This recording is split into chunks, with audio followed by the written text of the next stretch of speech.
We should be live right now. Indeed. And if anybody's watching, we have Martin Liedtke in the house, we have Adam Meakin, and we have Sleeping Warrior. And hopefully we're going to get a few more guests in before the end of this show. I think Red Pill Philosophy is joining. D Marble might be popping by. And I think Nathan's going to stop by later as well. So we'll see how it goes. So guys, welcome to my show, my chit chat. Woohoo! Woohoo! Randy's Saturday night Flaterday party. What, a Saturday Flaterday? Flaterday. I could do that. Flaterday every Saturday. Flaterday night live. Flaterday night live. I like that. I might change it in the actual description. That's got a ring to it. It's like, it's a parody on Saturday Night Live. Oh, yes, Ranty. You've got to have that, mate. That'll just... Flaterday Night Live. Yes, I am literally going to change it right now. So, guys... That's fun. Everybody's renaming shows. Martin. I see Nathan got obvious and observably in. Yeah. He's crowbarred it in. Hey, we need a show for Antonio. Yeah. There could be loads of lines in that one. Oh, we'll not go there, though. Get your scoop out, Ranty. Get your scoop out.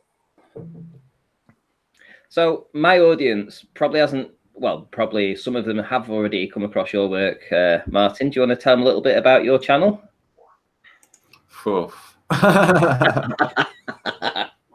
I do all sorts, but mainly alternative history. That's my field at the moment. And be talking about a great civilization that existed just before us, which we were totally disconnected to. They were taken up in events, so maybe the flood and the biblical flood, whatever you want to call it. All of these things are allegorical, but they all point the same direction. Seems that we are, in a reset system and in small pockets of time. The evidence is there. Nothing is fit in the official narrative. I can't imagine what has happened exactly. It blows my mind on a daily basis. The changes are so quick. Even today's discoveries are just like, really? How do I explain this? So we unveil a new history, a real history, and it's much richer. It's much better heritage than what they gave us. So yeah, the history they gave us is obviously fake. Comes from the Tavistock Institute. It's very weak. And really, it's the taking out of greater civilizations. The British Empire was not the greatest empire that ever was. There was one just preceded them, but you never heard of it. I never, most of my life. Tartaria. Whoever heard of that? All your life missing. And it's a multi, subject. We got many aspects to this subject. You've got technosmia, or atmospheric electricity, being gathered, what we believe, right the way through antiquity, and it disappeared in this recent reset, which started, we were well into it, 50 years, I'd say, into it, around the 1900s period, where they, come up with their players, their Tavistock players, Edison and Tavistock, Tesla, these people, and they say the narrative for humanity this time round is, oh yeah, free energy was there. Tesla discovered it, and it was sold up to, Morgan bought out Edison. We all know the official narratives, guys, but the truth is, Tesla was from Serbia, and all he did, because he was really, really smart, was he just took what was already there, and it was still set up in Serbia in that period. We have evidence for antiquity. So atmospheric gathering. So basically they pulled the plug on that, reset humanity. So basically they could charge us from now on for our fuels and our electrics. So we have to, hand over fist for a tide of our existence, and other aspects. Where these peoples are coming from, there's a big question to be asked with why the populations that you think are in these countries are not exactly in them only a short time ago. In the Renaissance period, 500 years ago, nobody is fixed where they're supposed to be. The climate is nowhere near it's supposed to be. I've just recently found out Congo was a mild tepid zone, like the Mediterranean in spring, and the people were beautiful tanned, but it was not sub-Saharan Africa, baking hot.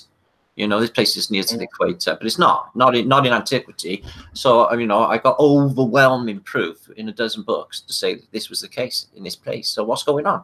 The climate was completely different only that short time ago, guys. Humanity was completely different. Completely different. There's people on this plane 500 years ago which are not us.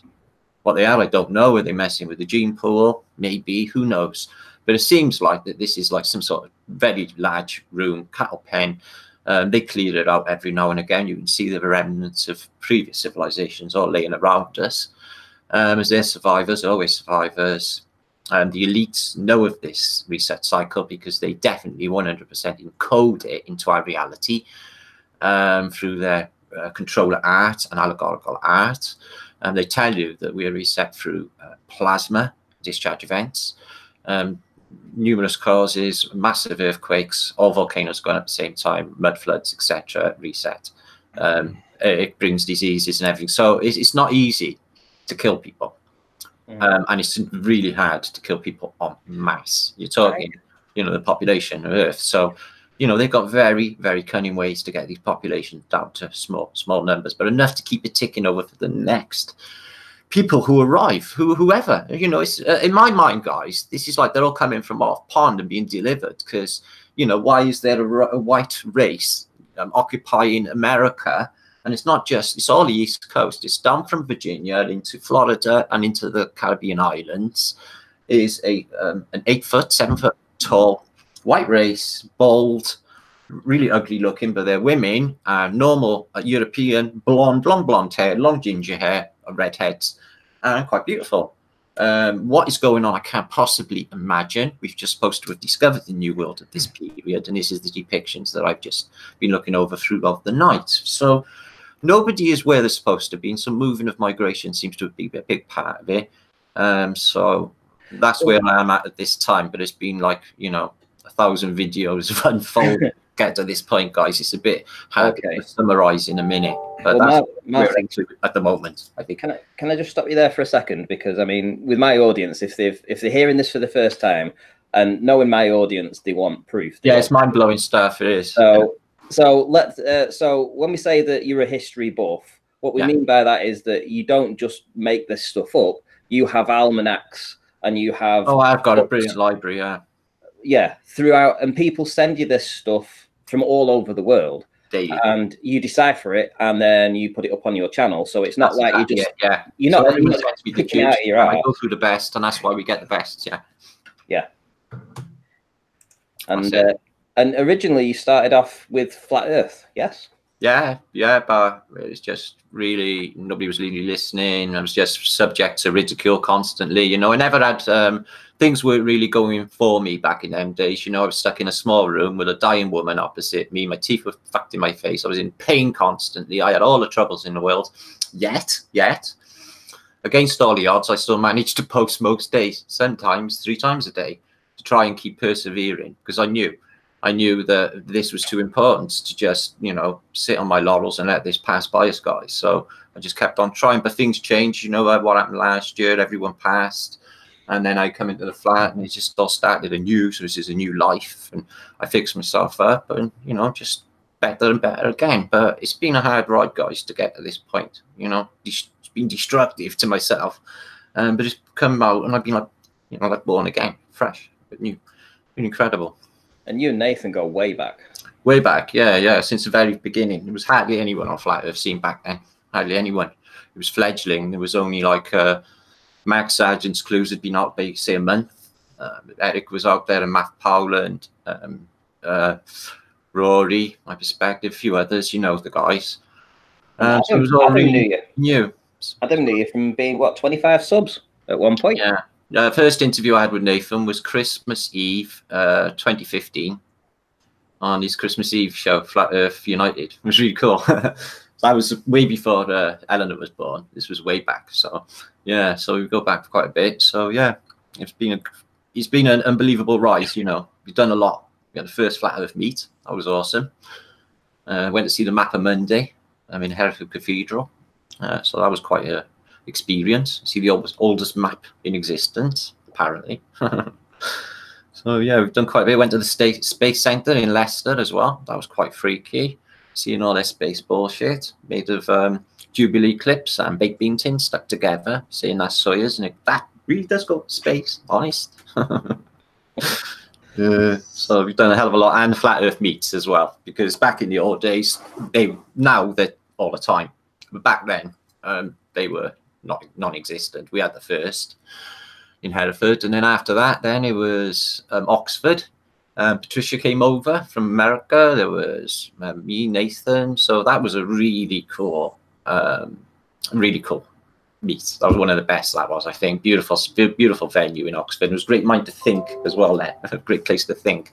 Maybe that's why they get the intellectuals there. Who knows? Well, I've been stopping by obviously recently in your streams. You know, because you've changed things up. You started to do premieres and stuff, and I've seen that you've had as many as 800, 900 people watching from all over. Yeah, I have done. Yeah, nowadays, yeah, I have a large streams. It's picking up. Anything to show us today? I've got millions to show us. I'll be going live a little bit later, but I'll show you what I was discovering last night. I've been going through 2 separate catalogs. I had handed to me a month ago, but I never had time. I went through one of them, and that's where I discovered about this freakiness happening with the Congo, this great Congolese civilization. Now, just a note on that, my video on the great white culture they're occupying these lands in this tapid zone. And I had a very annoyed sub saying, "How very dare you?" I'm like, well, why would you want to, rip off your people of a very rich heritage? It's obviously been taken from them. Surely you've been supportive. I don't understand. Anyway, the evidence is there's a whole entire catalogue saying the same. And Alwyn said in my comments, "Now I know why a neighbour of mine was so into Congolese art." I thought, oh, Congolese art, eh? So I dug into the Congolese art records, and lo and behold, in the background is the existence of a mighty civilization like Atlantis. Absolutely beautiful. In darkest Africa, in the Congo, guys. It's not just that way around, though, is it, Martin? There's all the stuff with regards to the black nobility in Northern Europe, and yeah, I've gone into that. The castles with statues of what clearly look like black men. Have you seen that castle? I think it's Austria or somewhere, isn't it? It's sure, yeah, I have. I've got quite a couple of, I haven't done a vlog on it just yet, but I've got links saved about the black nobility. It's quite mind blowing, yeah. Yeah. So, as touchy as that subject can be, yeah, that's why I stayed away. It's reversed as just as much, and for me, part of this history is how they managed to. I thought with empowering, saying the Congo, it's a mighty empire, guys. Look, it's fucking brilliant. This is, but somebody was like really offended by it. It's like, hang on a minute, surely you'd want to expose an exploitation of a great nation, but it really got under people's skin. It really bugged people, really weird. But anyways, this vlog that I found was in the same catalogue. They got the one I've seen before with Christopher Columbus. We can't really go with that, but this book is supposed to be authentic, and I've checked the sources on it. Beautiful color, and it shows very large, and they're always the same, right? They're in Florida, they're in Virginia, and Virginia is not Virginia at this stage. It's Virginia and the Carolinas, all the way up the East Coast, right, guys? It's a whole East Coast mainly at this period. And it's this white race, and they're bald, they got grey hair around here, they're really ugly looking, they're really, really white, and the women are not like them. It's really strange. So I didn't go with I thought, well, I give him the benefit of the doubt, Christopher Columbus being a psyop, etc. It's just allegorical. We won't go with that. And then I discovered the rest, and they all pointed exactly the same. And this other alternative discovery of 1611 voyage of somebody I've never heard of before, actually. All hell breaks loose. It's just the worst sort of thing. You've got deities alive and kicking. You've got armies, white armies battling one another, cannibalism. It's just pretty hard to put into words without, visualizing it. It's just, I can show you a few, Randy, if you want to take me off screen so I don't get you clobbered by any mazzy things or anything.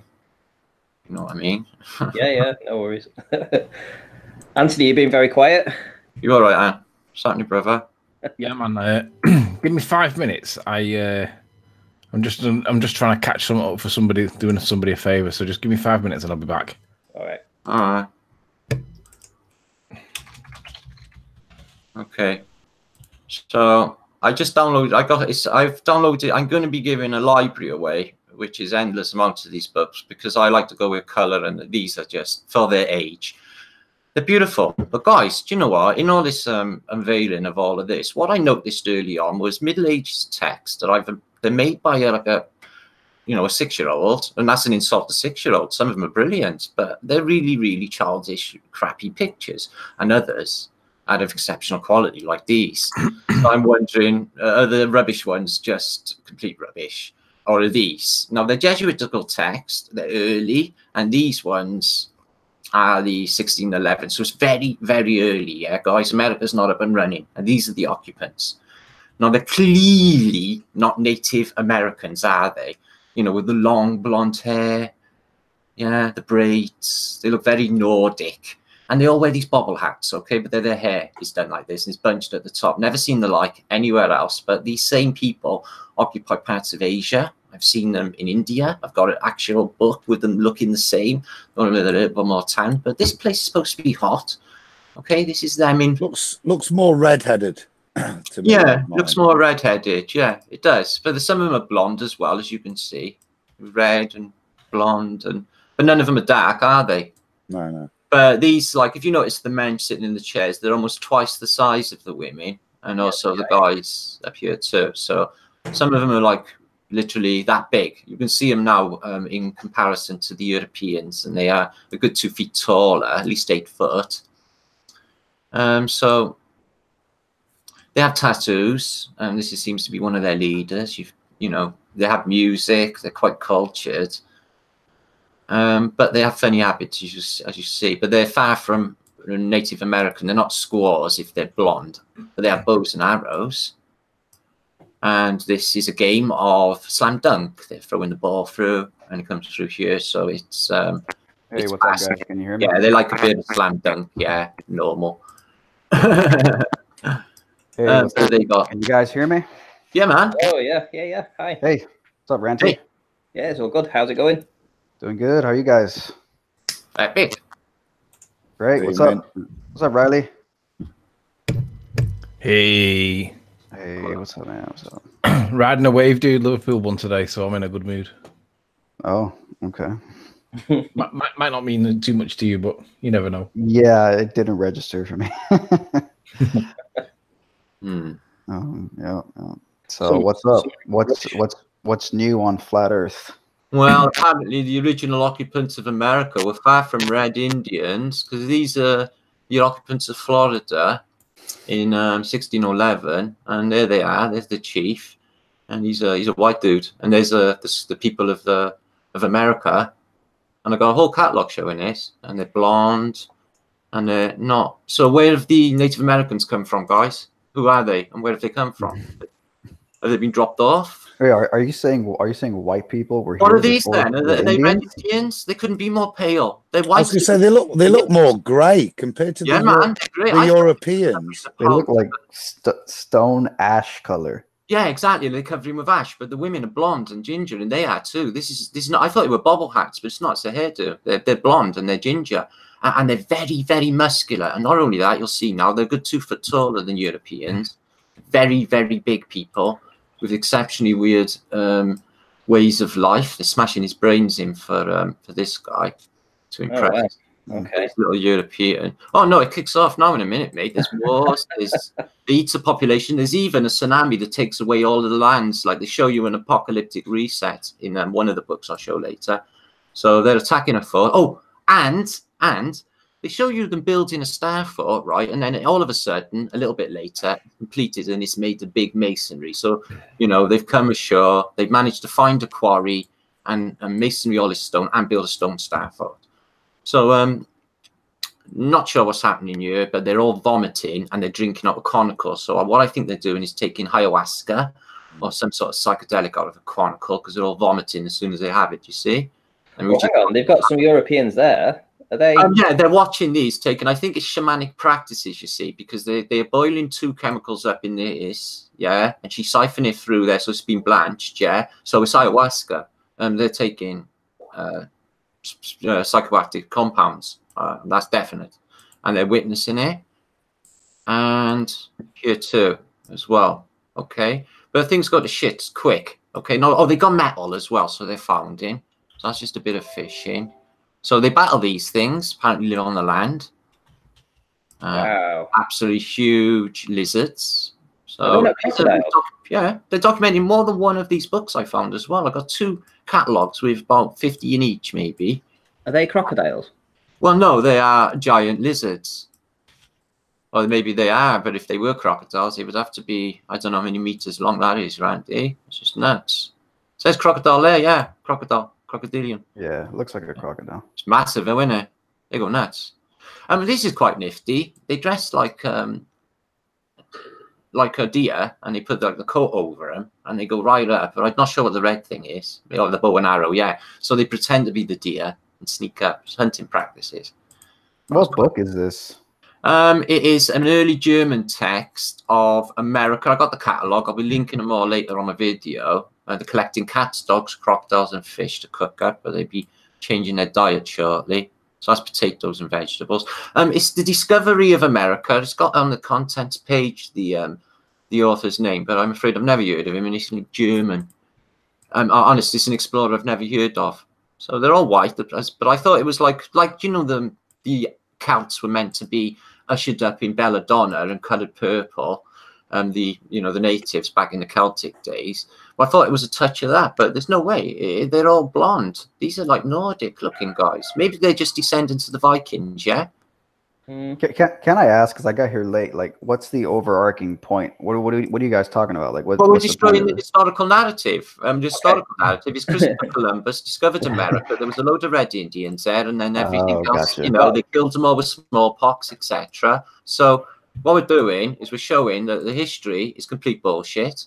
Right, this right. 10-foot guy covered in tattoos, who's not a red Indian, he's got steel, so they got founding, and they're enslaving a load of blonde females for what it looks like is Europeans in America. And it's not, no. So I think it's pretty mind-blowing. These guys are living in America 500 years ago, and he's like, long dark hair, long blonde hair, Native Americans, as you know them, Hiawatha, are non-existent at this period. So what is going on? So it's quite mind-blowing, I think. And they're quite tall. So Martin, this is Red Pill Philosophy. Red Pill Philosophy. This is Martin Liedtke. Martin Liedtke does all the history, and he goes into the almanac, the past and stuff. And this is his most recent find. Okay, cool. And he's quite big, isn't he? What would you say? Because he's European. They're not really short, these guys. I reckon they're maybe 5'9", 6 foot even. So they're huge. These guys are monumentally big. What year is the text? Do you know? This is 1611. This one.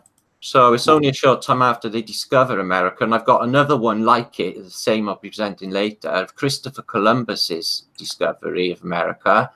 And it doesn't fit this official narrative because this stuff goes on when he arrives. They kill one another, he kills his own people, and chows down to some strange meat, which is big in this place and all over the world at this period. For some reason, everyone, he's got scalped, look, and they're cooking. Or heating his scalp. That must stink. I don't know what. Cannibals, aren't they? Yeah, they chow down chronically now in a minute. Martin, have you heard of this current theory that it's to do with genetic manipulation? So inbreeding, and a poor gene pool to pick from tends to cause shrinking of any species. Walt mentioned it. All these big doors and all of that. Is it that it's not we were bigger and it's us that have shrunk? It's why we can't observe a curve, and it's why everything's bigger. It's because we've been shrunk down that much, like the Shrinking Man. So all of these films coming out predictively programming it. Ant-Man and all these others. Downsized, sort of point at that. So yeah, 2 white armies, no red Indians existing at all. But they get pretty vicious guys. They've got nice tattoos, beautiful colour in these as well, considering they're 500-year-old. They come from the Zurich Library. All of these have just come out in the last year or 3. Thank God for the internet, I say. More proof for this than Eratosthenes, probably. Yeah, I've got another one of these, brother, right, in this library, okay? and it says, oh, you've got a queue to view it. It says finding the new world, and it's these same peoples. And while you look, this is Florida, right? Florida's hot palm trees. No, in this era. It's deciduous trees, like in England, like in Wales. It's you've got seasons in Florida at this period. Are you believing this picture, Martin? They've put up a stone Starfort masonry base and then stick a wooden wall up. No, because look at this, right? They show you when building it, and then you get to one by here. That's a fasciste, by the way. And when you mag down on it, it is actually masonry. No, it's further along. So you can't really knock up a quarry, masonry, and fix a Starfort on a little island and just show that one. We've seen how extensive these things are. Is it this one? Yeah. Yeah, that one. You can see close up. The wooden is just the outside, but this is look, stone. It's stone. So I think that was there probably already. They never fashioned that. You can't get off a boat and just not have a town, live in a hut, and then fashion a giant. Well, my point was, why would you bother to do all that masonry work really to control the tide or the water, but for your defences, you stick a wooden fence up? Yeah, I see what you mean. Makes zero sense. So fascist symbology they took to them, and they're all worshipping it, which is the laurel leaf, our controller symbols for Europeans. Laurel leaves bound in a pillar. We know what that means in allegory. And they're all like, oh, hitting the floor, like, you know. And he's also a very, very big dude, isn't he? His body, look at the size of his head. His head, it's twice the size, guys. Twice the size. He's got. Do you think it's him it looks showing off the fasces to the Europeans there? Or do you think Jesus, I never even thought it. But they got some stuff you look at them. There's a little tower there with portals in it. That's what I mean. Do you think that the Europeans maybe discovering, because the Greeks and Romans took their tech and everything from the Tartarians, I'm finding. So this is them coming into the inlets of Florida, as you can see, is Cuba. Obviously it's east to west, so it's Cuba. So I'm not sure what this sea is up here unless they're showing the whole of the peninsula of Florida, okay? So this is where they land, Florida, all right? And this is the peoples that are in it. It's absolutely nuts. Look at this, guys, though. After the flood, it starts in the book like everything's just started then, right, guys? This is the first page of one of these books, right? And you got the ark landed and they're getting out.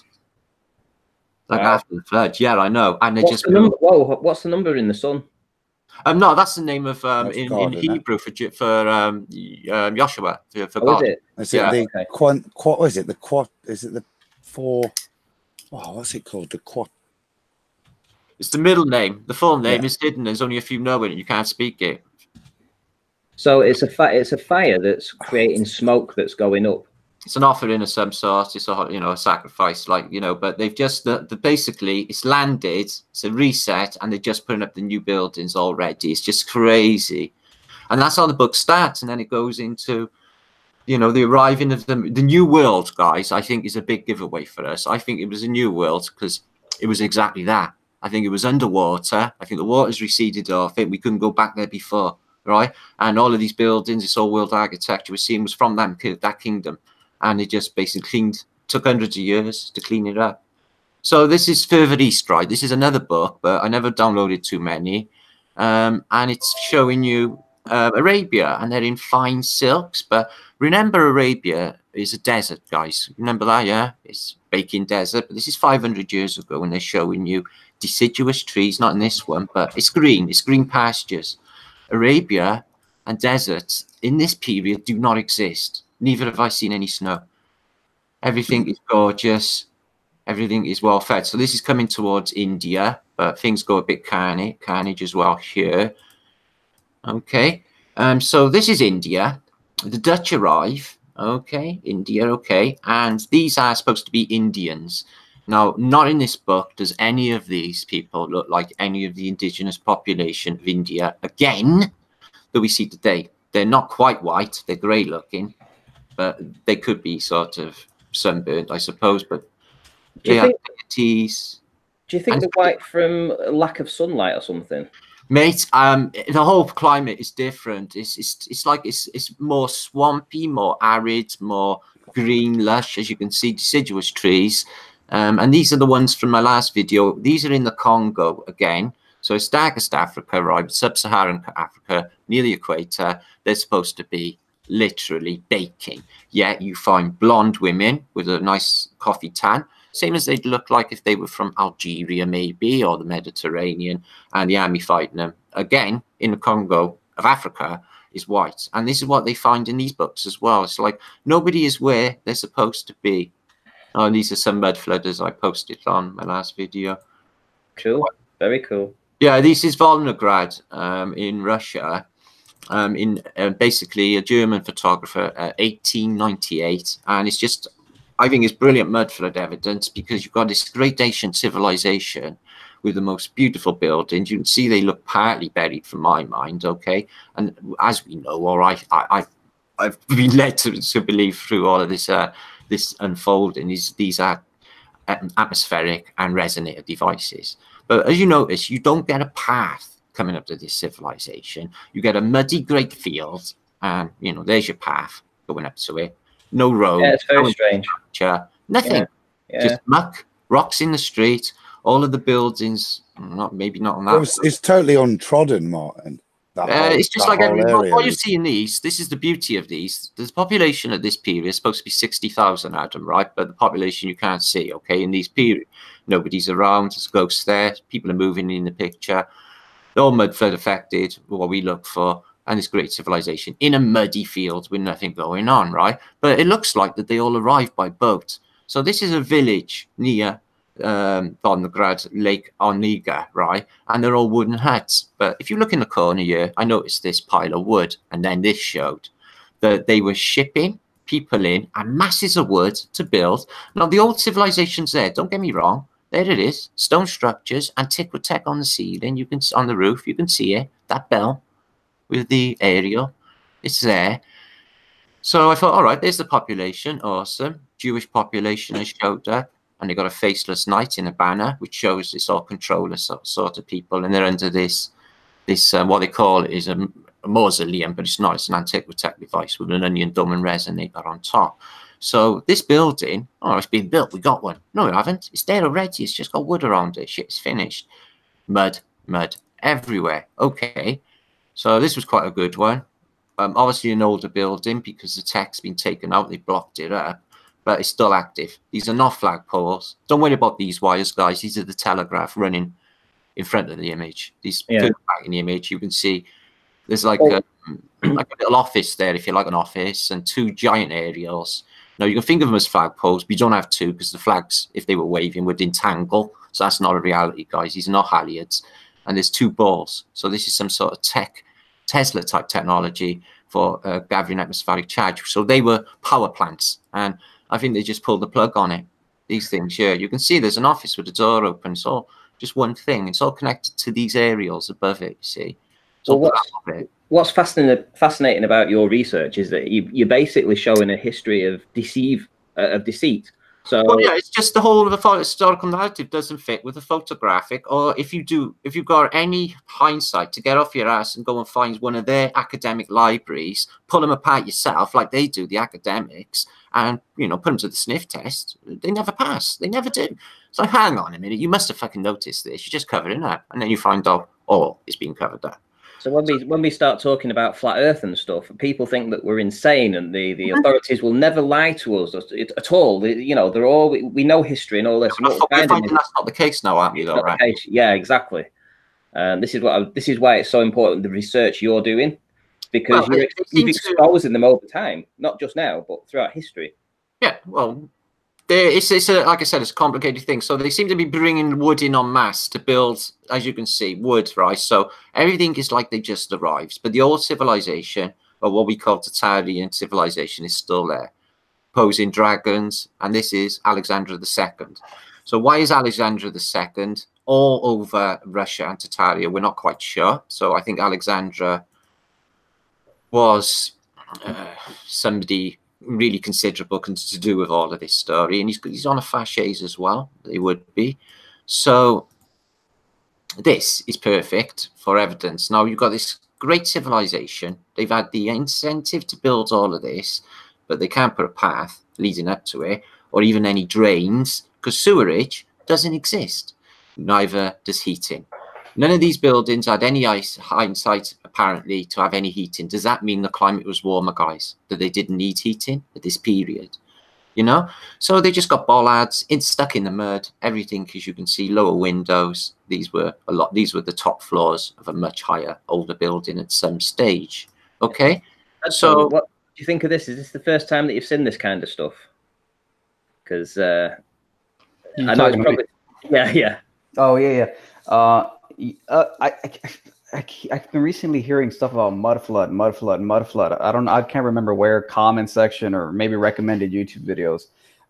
This phrase mud flood, but other than that, no, I have no knowledge of pretty much. Well, that's just sort of thinking mud coming in and flooding. That's just rubbish. That is such a rich subject. Like, look at that waterfall from a nation civilization. You know, these people who live here, they didn't build this stuff, guys. They just didn't. They just, it's like survivors after every reset. They come in. This is the Tartarian eagle, or the imperial eagle, as they call it in later days. It's a step pyramid, guys, in Russia. A pyramid. Martin, let's not pass up this opportunity, because we have Red Pill that's in here right now who says he's only just heard about mud floods and he's not really looked into it. Now that we've got somebody fresh here who's got a massive subscriber count and he's definitely a flat earther, well, I hope he's going to end up a flat earther. Let's ask. Tartarian. Tartary. Have you heard of it? Have you ever heard of an empire called that?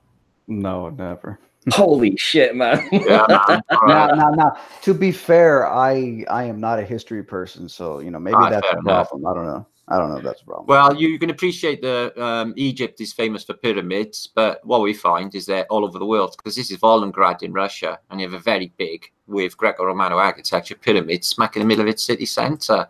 And that's only in 1889. And they're bringing wood in en masse to build log cabins for a population that actually arrives. It's so hot. It's Russia, guys. They need umbrellas for the shade. So the climate. What about the pyramid on the back of the American dollar? Like, why the hell would, like, America has nothing to do with like Egyptian pyramids. Why would they put a pyramid on their currency? You know anything about that? Yeah, sure do. I know quite a bit about allegory coding with these Freemasons. Yeah, well, order out of chaos is open for interpretation. They say it's part of the Hegelian dialectic to bring order out of chaos when they've created it. The action problem solution. But I think it's not. From what we've uncovered on my channel is we believe it's allegory for plasma technology. Right now, the pyramid itself, now if you just go back to that step pyramid, I did a series, it's quite popular, called The Greatest Story Never Told, where I explain about nesting technology for creating free energy. Okay, now this is being used in this civilization. This is a step pyramid like you would see in the Mayan Empire or some in Mexico, and they will be one on top of the other, smaller, like Russian dolls, smaller again, and smaller again. So they're nesting. They have nesting technology in the 1880s to create free energy for the masses. Nobody's paying electricity bills. Now, how are they using it? While they're utilizing it, I think it's only for the elites. I don't think that the people as such are not really around, as you can see.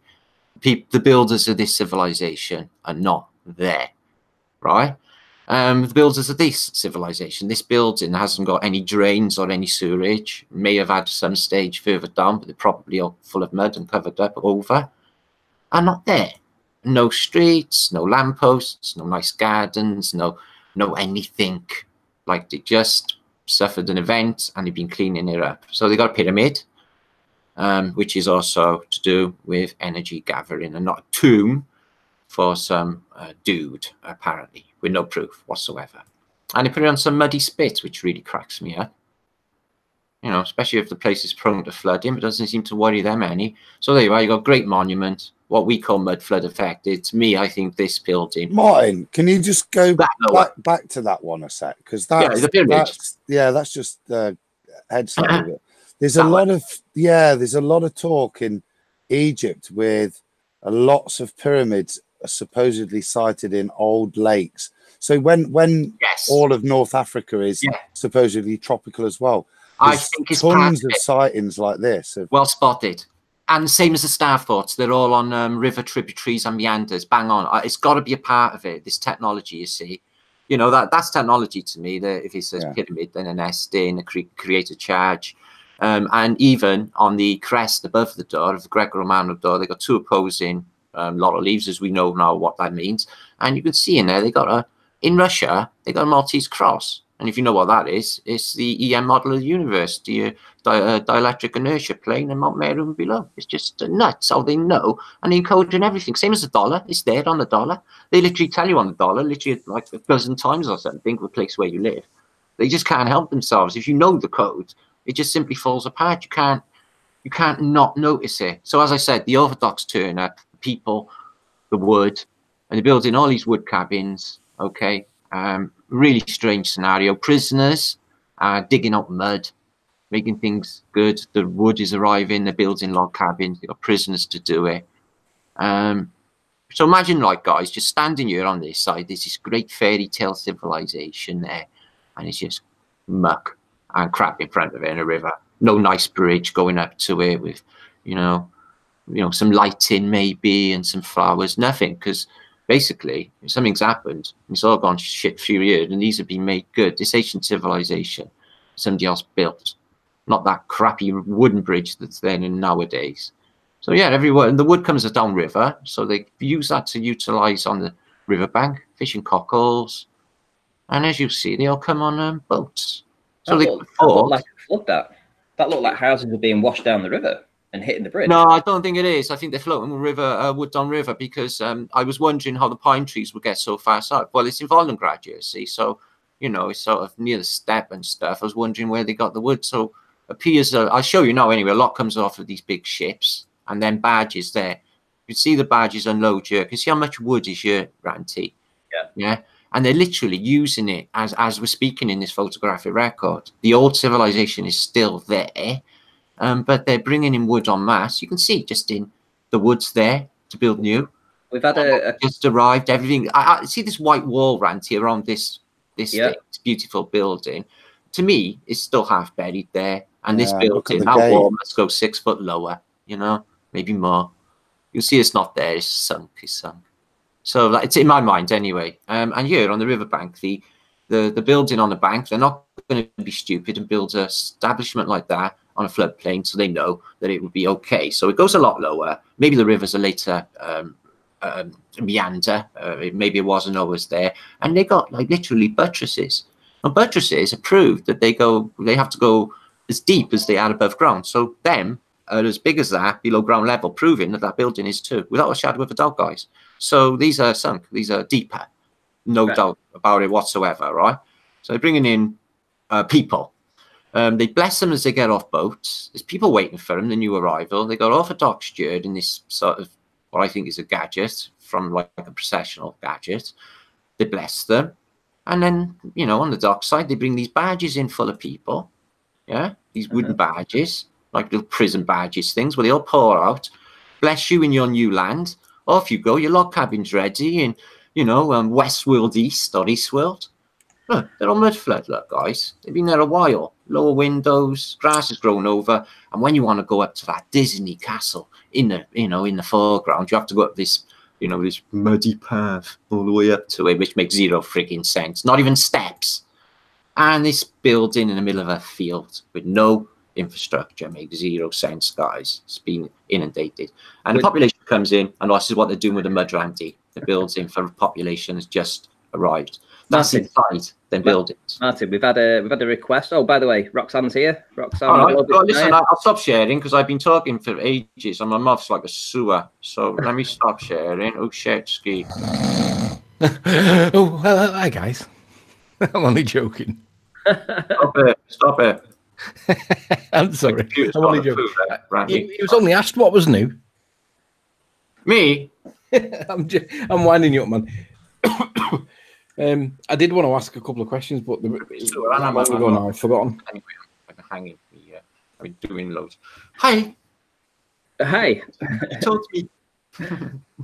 Right, so we've got Red Pill in. I think he's just gone on a little break right now. Who's that man? Just talking to me. He's awesome. Who was that? Red Pill Philosophy. Red Pill. Oh, yeah, I've heard of him. Yeah. Oh, cool. Yeah, he's. I think he's waking up, which is good because he's. Is he?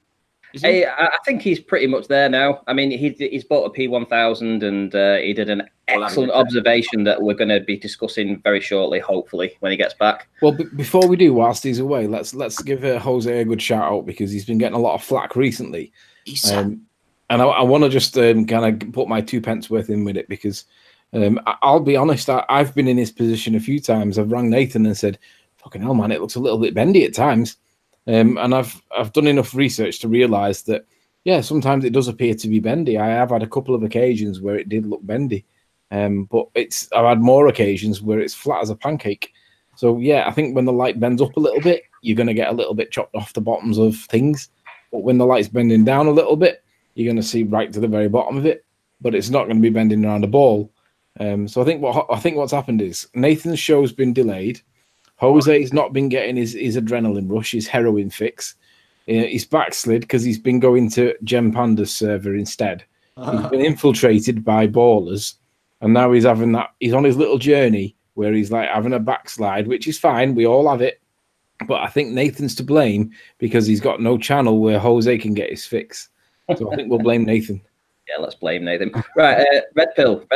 So glad that you've joined, mate. Your observation recently, fantastic. Yeah, thank you. I was blown away. I was like, oh my god, I can't even believe it. But are you going to present it? Let's go through it. Sure. Yeah, I got it up here. Let me just click the screen save here or screen share. Share and.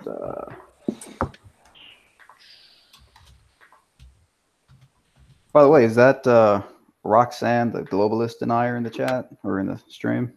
Yeah. Hey, what's up, all the new guys? Hey, nice to meet you. Hello. Hi, everyone. Hi, Martin. Hi, Ransom. Hi, Anthony. Hi, Adam. And hi, Mark. Nice to meet you. Hola. Great. Hola, ¿cómo estás? Muy bien. Cool. You did get a greeting before, but I think 3 people spoke at once. Massive love and respect to you all, as always. Evening, Roxanne. And while we're doing hellos, I've said hello to everyone. I'll say hi, Chris. This is Adam. Nice to meet you, mate. Hey, what's up, Adam? Nice meeting you. Okay. Can you guys see my screen? I'll present you in 1 second. Just one thing. You know, when you're flicking through the Hangouts, if you try not to display the Hangout link, that would be great. So that's just one thing to be aware of. So you know where your Hangout is, where you can see everybody. So as long as you don't show that at any point, like you're doing now. Okay. Yeah, right. But here's the thing. How do I stop sharing without coming back here? That's the question. Okay. Well, what you'll do is when you're finished, just tell me that you're finished, and I'll take you off screen, and then you can stop sharing. Okay. Okay. Sounds great. Yeah. Right. Don't want the trolls coming in. That's it. Yeah, so, I've been battling like an army of 10,000 atheist trolls since the Simon Dan hit piece like a couple of days ago. So they're just coming in waves, dude. It's so funny, dude. They're total cult members. It's pathetic. But okay, so yeah, this was from about 4 days ago. I'll just play it for a little bit. And I mean, that's the essence of it right there. This lighthouse is 13.8 miles away from where I'm standing. And it's supposed to be hidden, according to the curvature calculators, by roughly 80 feet. And I'm telling you right now, I mean, I've done more elaborate videos on this, but I'm telling you right now, you can pretty much see everything. So again, you know, you can start getting into the discussion about refraction and is the light being illumined, is everything being illumined up, and it's all madness. You know, I like one of you guys said earlier, I'm not fully a flat earther yet, but I do get closer and closer every day. And it's just you see stuff like this, and you're like, when they teach you about ships disappearing bottom up in class in the textbooks, they don't tell you about refraction. I mean, maybe the new textbooks will, because flat earthers have forced the globers to come up with an explanation for observations like these, you know, refraction and looming. But for hundreds, thousands of years, whatever, you know, they've just, you know, it's just, oh, ships disappear bottom up. Okay, well, how do we know that things aren't being refracted? How do we know that things aren't being hidden behind that mirroring line that you, Ranty, have caught on camera so many times? You know, we don't, you know, there's so many caveats, there's so many nuances to these long distance observations, but they never present that. They just say ships disappear bottom up, and then that's how the ancient Greeks prove it. Did Aristotle have a telescope when he was zooming in on ships? So allegedly, supposedly, I mean, what were they just disappearing out of his eyesight, or did he have some elaborate like? We don't know the answers to these questions because the globe proof in school is presented in such an elementary way. Really, once you, obviously, as you guys, everybody here on the panel knows, once you look into the so-called globe proof, you realize that it's all razor thin. There's nothing really backing it up. So yeah, this was an amazing thing to capture on camera. And look, to be fair, every time I go out there, I see completely different things. Sometimes it actually looks like the bottom third of the lighthouse is missing, even when I don't think there's any mirroring. Some days I come out and it looks flat. I mean, so I'm still definitely like analyzing this and looking into it, but yeah, it was definitely amazing to capture it. Yeah. I've just taken you off screen a minute because you did a raw, you released a raw video. Yes. And would you mind if I played a bit of that? Yeah, go for it. Brilliant. I think it's around about here. So I know you're focusing in on the lighthouse, and I appreciate that the lighthouse is sensational, but I think I've found something even better for you. Okay. You're going to love this. So as you're panning through, you're looking further and further away. This is the point that I'm coming to now. You notice this tower in the background? You identified it, didn't you? Yes, Akoya building. It's called Akoya Hotel, basically. And here we have some cars coming down a Ranty. bridge. Yes. Are you just screen sharing yourself, or? Yeah, I'm just screen sharing. Yeah, it's all right. It's all right. Just it keeps flashing up the link. Right. Yeah, click yourself in the window, Ranty.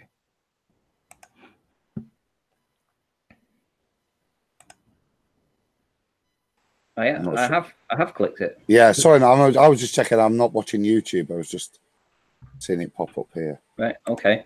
So yeah, this is the most important bit and spectacular part to me was this here. So as you pan across and you're looking at, you've got the bridge. I'll just show the people where this bridge is, and you've got the cars coming over the road, and we've got this bridge. Now this bridge, the total height of that's only 76 feet, right? So let's go back a tad further, and what you'll notice is you'll see these lights on these cars, and you keep seeing them along the roadside. So if I pause it there, you've got the cars there. Now this has already gone over the bridge. So there's the bridge. It's finished.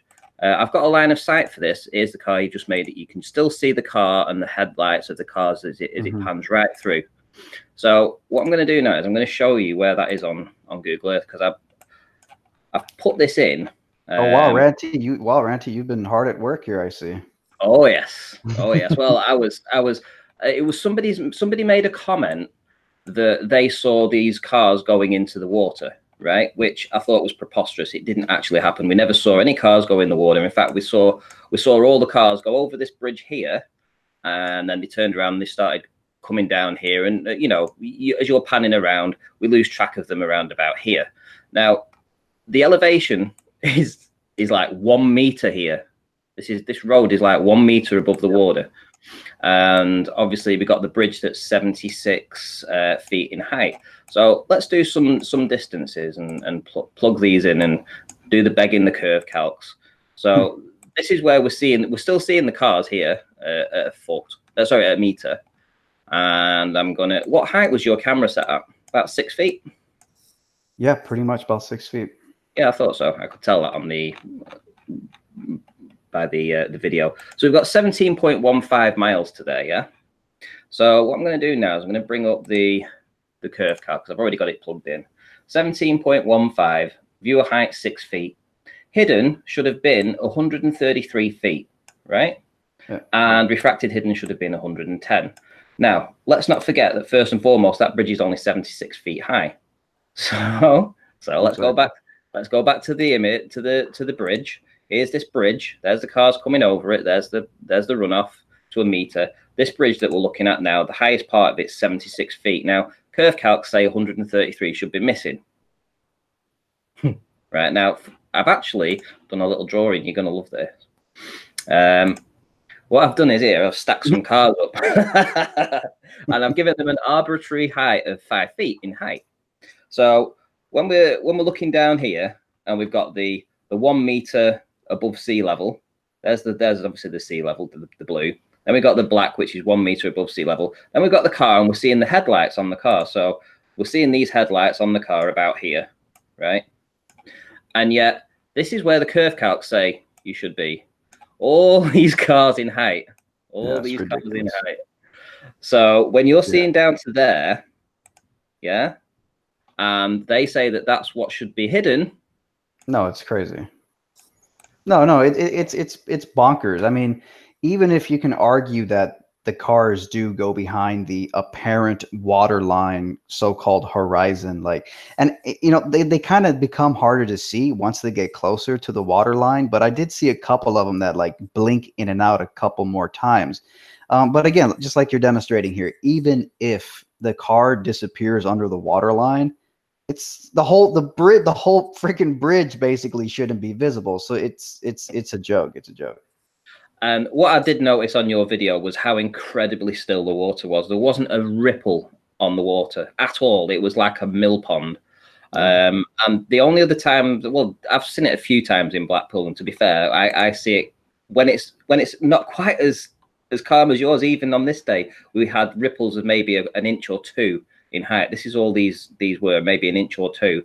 But again, when it was that calm and flat, we saw shore to shore. Now, this is a very comparable distance. It's 18 miles away. So yours at 17.5 is just the same. And again, we're seeing shore to shore. This is the sand dune in the foreground. That's, you know, basically shore to shore. We have a rock on the far side in a minute over here that's in front of this building. That's on the shoreline.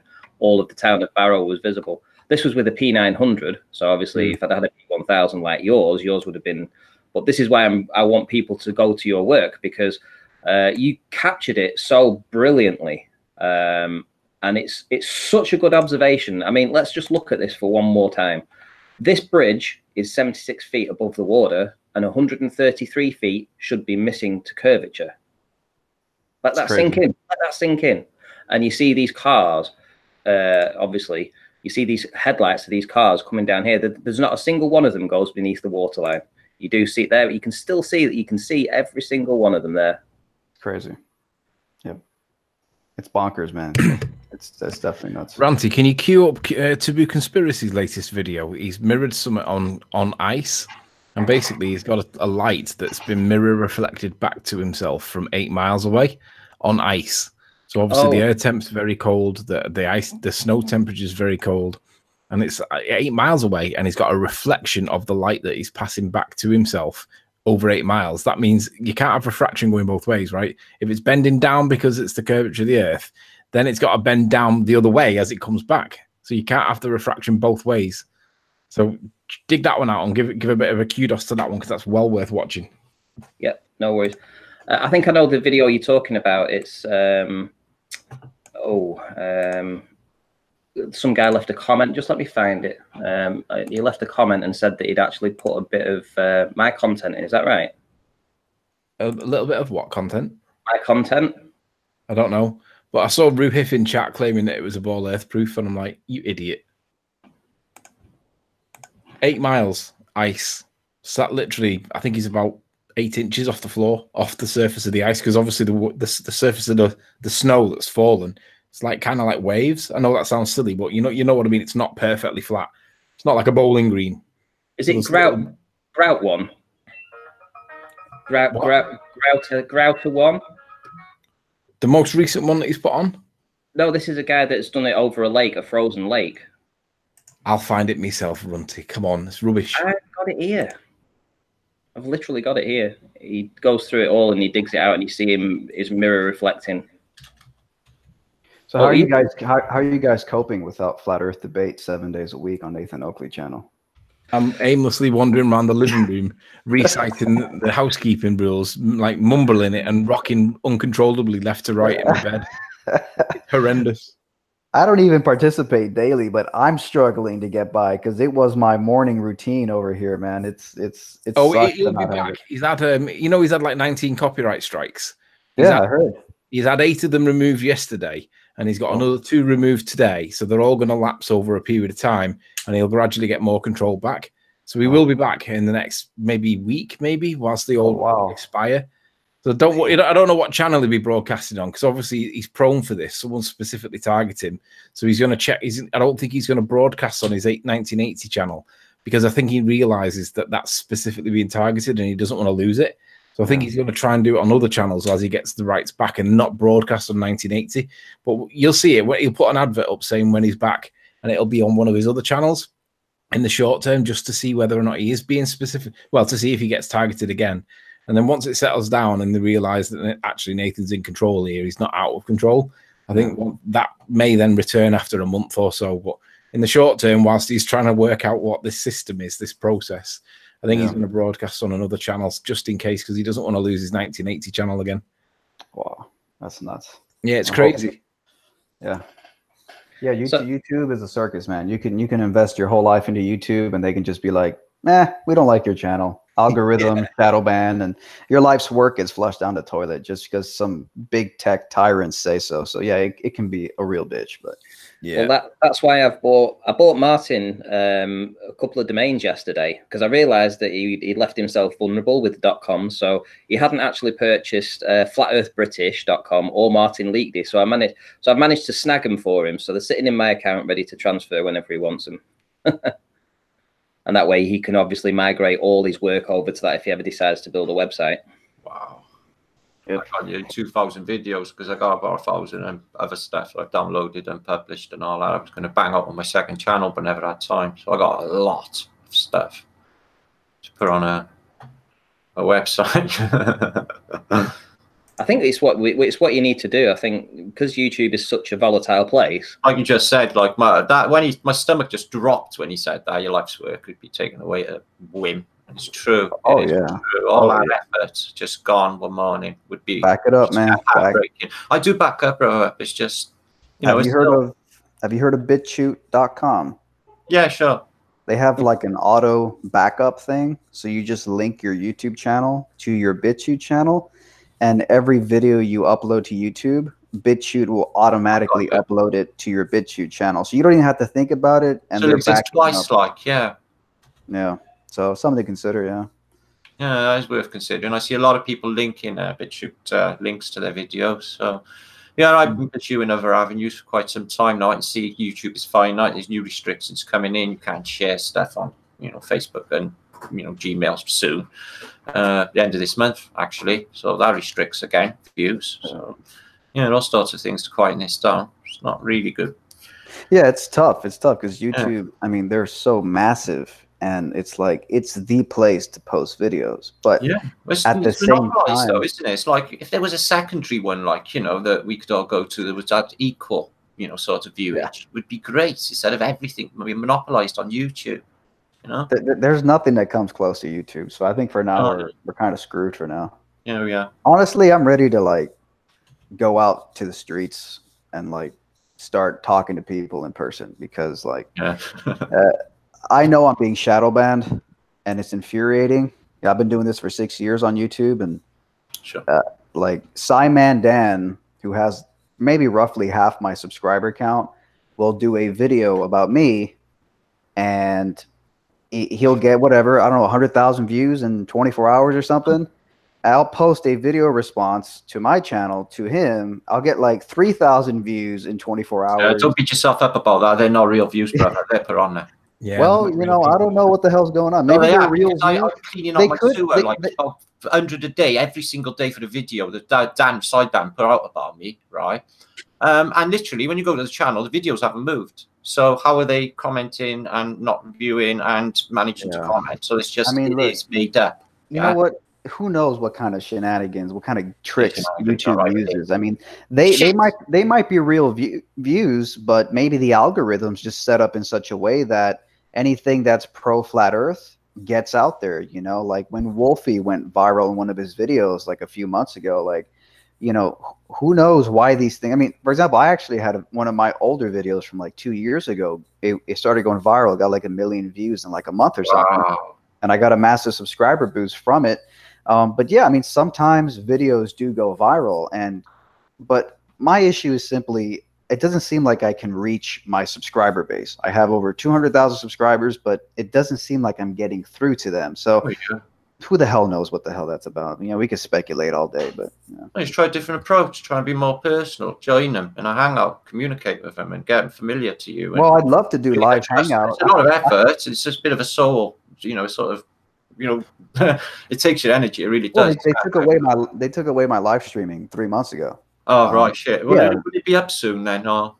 Well, I think I get it back in like a week. In fact, I was actually thinking contacting Nathan, and because I don't know when the hell he's live now with Jeranism, I think. Yeah, I saw that. I thought he was going to be live. I was like, look, if Nathan doesn't have his live streaming back by the time I get mine back, like I'll host Flat Earth debates on my channel while Nathan doesn't have his. Like I'll totally host. It's a good idea then. That's quite good thinking. We've all tried doing that, but apparently he's not allowed to do it because that is a breach of copyright guidelines. But check your Skype, Chris. I sent you a message a few hours ago when you were in bed. I know you get shitloads, so you might have to scroll through the new messages, but mine's there. So I'll tell you what, I'll send you a message now so that you see it. Well, I'm hoping that Jeren and Nathan, I know Nathan's intending to come straight over once he's finished on Jeren's, and I'm hoping that Jeren will be able to join us as well. So the offer's there, so I think they might join. I know Nathan will. Hey, listen, guys. I'm kind of visiting family right now, so I'll be gone for maybe like an hour. If you guys are still here, I'll jump back in, but I got to go for about an hour. Okay. Cool. Okay. Catch you soon. All right, guys. Have fun. Talk. Peace. Cheers. Cheers, mate. So, Roxanne, nice to have you in. Yeah. Have you got any gossip? I'll just take my mic off mute. Hiya, you all right? Yeah. Any gossip about the work ahead for the next year? Gossip. I've got good news. I've got no bad news. So good gossip. We've had a lot of people reach out from across Europe. For every day that's going past, more people are reaching out, and we're really pleasantly surprised so far about the amount of people that want to get involved from countries not that we've never heard of, but we've just not interacted with people from these countries. And where we're trying to reach out on multiple platforms, Twitter, Instagram, Facebook, YouTube, you name it, we're pushing the word out. And even massive response on Instagram. Just using the hashtags on Instagram has brought people from, I would say East Europe, but we've kind of got Eastern Europe covered. But, you know, Italy, Adam, I've had a few people reach out from Italy as well.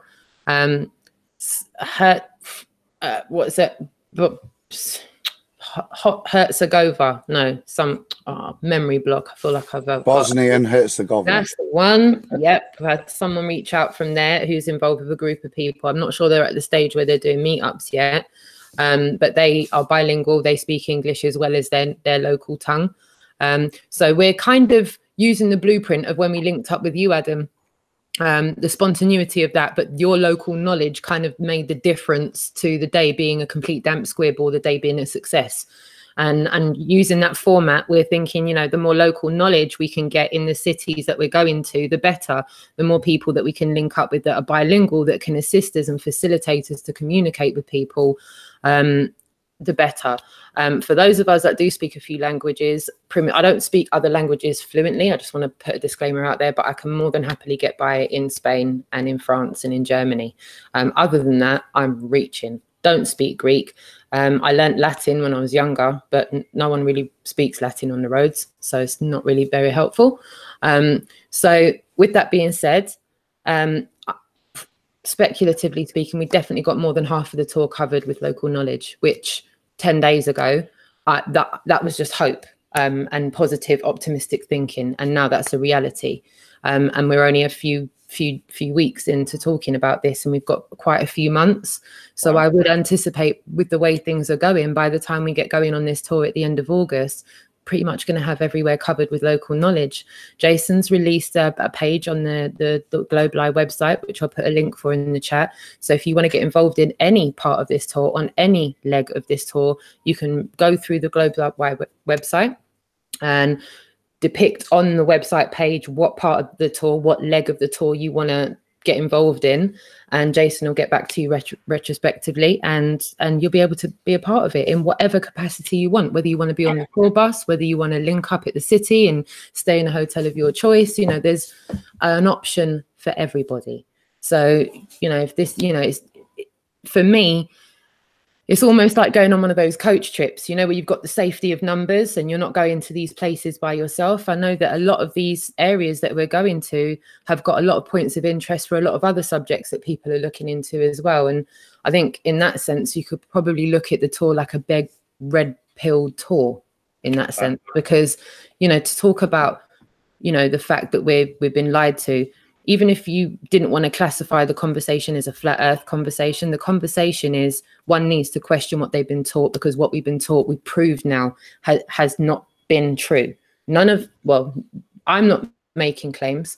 The only thing I'm saying is the claim that's been made has been proven so far to not be the case. And the more people we can slow down and get them to look into it and stop taking it as a given, everything that they've been taught, the better. Roxanne, you've been following Martin's stuff with the history. I have. You know what? I've got to give full ratings to Richard Lopez, because Richard Lopez was the one that really, I saw Mud Flood. It was going on in the peripheral, but I wasn't slowing down and looking at it. And Richard Lopez really, he kind of did like a real kind of weekend of showing me everything. And we really did it on like private hangouts, and he screen shared and sat with me through the videos and was showing me, look, pay attention to this. Have you looked at that? And I melted my mind. So since then, I've been kind of just watching everybody that Richard's told me to pay attention to, the likes of Martin, Philip Dergenian, Rebel Without a Pause. And what's that other one that was the other day? I can't remember the name, Martin. John Levy? Is he squad? John Levy. Yeah, John Levy. And for me, it's just been another Pandora's box. I thought I was, you know, just when you think no one's going to be able to show you anything that's going to be able to blow you away, liquefaction and the rest of it is just warped my mind. Warped it. I know. See, I know you mentioned Instagram. Do you think that's something that Flat Earth could, you know, sort of make a big impression on over there? Because I'd never even thought about that, to be honest. Big time. I would strongly suggest, if anyone hasn't got an Instagram profile, take yourself over to Instagram. What we get censored. Listen, loads of us are getting shadow banned on Instagram. Shadow banning is a massive problem on Instagram. There are people on Instagram that have got tens of thousands of followers and have hundreds of thousands of likes on their posts. And recently they've been uploading posts, 51 likes and stuff like that. Like where no one's seeing it. You've literally got to go to the channel to see their timeline. So there are certain hashtags that are getting used to kind of navigate around that. But pretty much Instagram is a real quid pro quo way of getting in contact with people. The direct messaging facility on there is brilliant. That's how people from Europe have been contacting me direct through Instagram Messenger. And we go back and forth on there, exchange email addresses, and then take the conversation from there. And it's a really, really user-friendly, quick way. You can even go live on Instagram now. You can go on Instagram TV. And from what I can see, anyone can correct me if I'm wrong, but what people are getting away with talking about on Instagram as opposed to YouTube, and I know they're all one and the same, they're under the same umbrella, realistically speaking, but it's like they're having a harder time censoring what they're not having a hard time censoring on YouTube. Like they've focused on YouTube and they've not really got the same focus on Instagram, because people's posts are lasting far longer before they're being removed, and they're coming up on the recommended feed in the first place, which I think, like you say, pretty cool. They are being removed, though. That's a big concern, that you can't have free speech anymore. Yeah. And it makes you wonder if it's such if we're so wacko, you know, why would they be trolling us and removing stuff? You know, it makes no sense. Correct. Tony, you noticed something this morning about another flat earther? Say that again. I certainly did. We've had a death. Shit. We have a death. The community all stands together today to mourn the loss of our beloved Antonio. His channel died overnight at some point for some reason. I don't know the ins and outs of it, but his channel's gone. I'm sure he'll be back at some point, but let us all take a moment to remember Antonio. Okay, we're done. That was pretty cruel. He's caused a lot of division, hasn't he, unnecessarily? So I think if you go around being too much of a dick, eventually it catches up with you. And I think Karma's a bitch. Yeah, karma's a bitch. So remember that, guys. Don't be too cruel to people. That's why I don't practice it, brothers and sisters. Yeah. So yeah, it's but sad news really, because sometimes he's quite good within FE, but if you're too nasty to people, it catches up with you eventually. It does. Everything has a ripple effect in this place. There's no doubt about it. And that's words too. And feelings and thoughts. Thoughts of things. Yeah, be nice to people, and people will be like. I mean, we don't even have to be nice to like all the Globers. There are people that you don't have to be nice to, but most of the Globers are normal people. It's just the obvious. I got shed loads of Globers in my subscription base, and I don't take no notice really. Yeah. They mentioned the planet word in comments. I tried to just. Yeah, I generally ignore most of them, but I've also I've improved my abilities against what's his name, conspiracy cats. Bought myself a proper condom for my head, you see. Proper dickhead. Because conspiracy cats is going to be making a return on my channel because I enjoyed it that much. But I have to pull my eyebrows down because it feels like I've had a proper full-on facelift. But you see, I'm going to get away with doing baldy cats again. So. I wonder, did you see it? Do you know if you've seen it? Say again. Did you know if Kat's seen that video you've done? Oh yeah, he did. I asked him. Did I upset him? Like he's got upset. Did he? No, he didn't get upset. He's from Blackburn. Flattering, really, if you're even acknowledging his ass. No, he's from Blackburn. They're hard in Blackburn. Oh no, yeah, all right. Don't even say no more. Yeah, but he said I was watching it with my daughters and they were pissing it laughing. So because the dad's on telly in it, like, and I wasn't rude with it. I was, good natured. I don't agree with his views on the shape of the earth, but as a bloke, he's a normal bloke. But yeah, I was adjudicating, and there wasn't. And whilst you were taking the piss, you were doing a bad impression. A brilliant impression, but you were only taking the mick out of what he was presenting. There was anything directly directed, at him. It was good humoured. It was. If you haven't checked it out, check out Ranty's last hangout. It's one of the more surreal flat Earth evenings I've spent. So Ranty's last hangout. It's the first 5 minutes. It's great. I had this. I've still got it here actually. Like this glove that I had. It's like a white latex glove. Obviously, because he's a bald head, right? So I needed to make something that was going to fit over my head, and I didn't have a condom. And I wasn't going buying one, but if I did go and buy one, it would have been a great opportunity to go, yeah, can I have extra large, please, love? It never happened. So I ended up needing to get one. So I bought a latex, like a proper one next time. So next time he's going to get it proper. When I never had no head, I used to be able to get a condom all the way over my head. And blow it up with your nose. Yeah, no, I'd leave a little mouth greavy thing like that, and I used to do it when I was at sea, just insane. I'd walk on a bridge with a condom on with just a little slit on my mouth, like, and just serve tea like there was nothing happening, just to see if I'd get a response. Yeah, we used to do it in school, and you can't be identified when you're doing it either because you can't tell who it is because the rest of your hair is missing. You can't. It all just squelches down smooth. It's really weird. Yeah, weird, maggoty. So. Anyway, so shout out to Conspiracy. He can have a refracted shout out because he'll realize at some point that he's pissing in the wind. I mean, it's the best phrase to use for him. The guy is pissing in the wind, but he hasn't realized that he hasn't got any evidence yet. He still thinks that stories, pictures, and graphs and diagrams are enough. And it's like, no, dude, reification is a thing. He's a teacher, and what does he teach, Anne? Physics. Seriously? Yeah, and he doesn't realize that the failure to manipulate your independent variable means that you've not got a scientific experiment. You must understand that. They all do. I thought they all understood that. Oh, I'm pretty sure he does understand it, but he has this little thing in his mind, this little section in his mind that is called the exemptions section. Mm-hmm. And Earth, like the ball Earth, is obviously in the exemptions. It seems to. I mean, when I had the first hangout with him, I gave him the questions that I was going to ask him. And he gave me his answers, and then I gave him the responses that I would give to his answers. But he didn't give me any of the answers that he gave me on the pre. And he just answered them like a bloke, like a normal bloke. And I was like, "Fucking hell, this isn't what I was expecting from a teacher." But, hey, like he would down the pub. Yeah, that's what I mean. He was just answering like a normal bloke. I think he'd forgotten that he'd given him the answers to me, but kind of derailed me a little bit. But nonetheless, the point was he hasn't got any evidence, but he hasn't realised it yet. He's still pushing these diagrams and. I'm like, no, dude, this is not good enough. You'll get there eventually, I'm sure. Good, you did. I'd love to see one of these ballers come over to our size and then just see how the rest of them were just like, you're rats from a sinking ship. Yeah. Same with Jose though. Jose's like getting a lot of flack from like certain parts of flat Earth. But to be honest, the worst thing I heard Jose say. Right, Riley, can you explain to me before you go on? Just give an explanation, because I've missed all this. All I've seen is the just comments, really, but I don't know what really went off. What's occurred? So what's occurring? What's happened is Jose got a camera from Jeren, right? Somebody bought it for him. And what he's done is he's been going out doing his own research.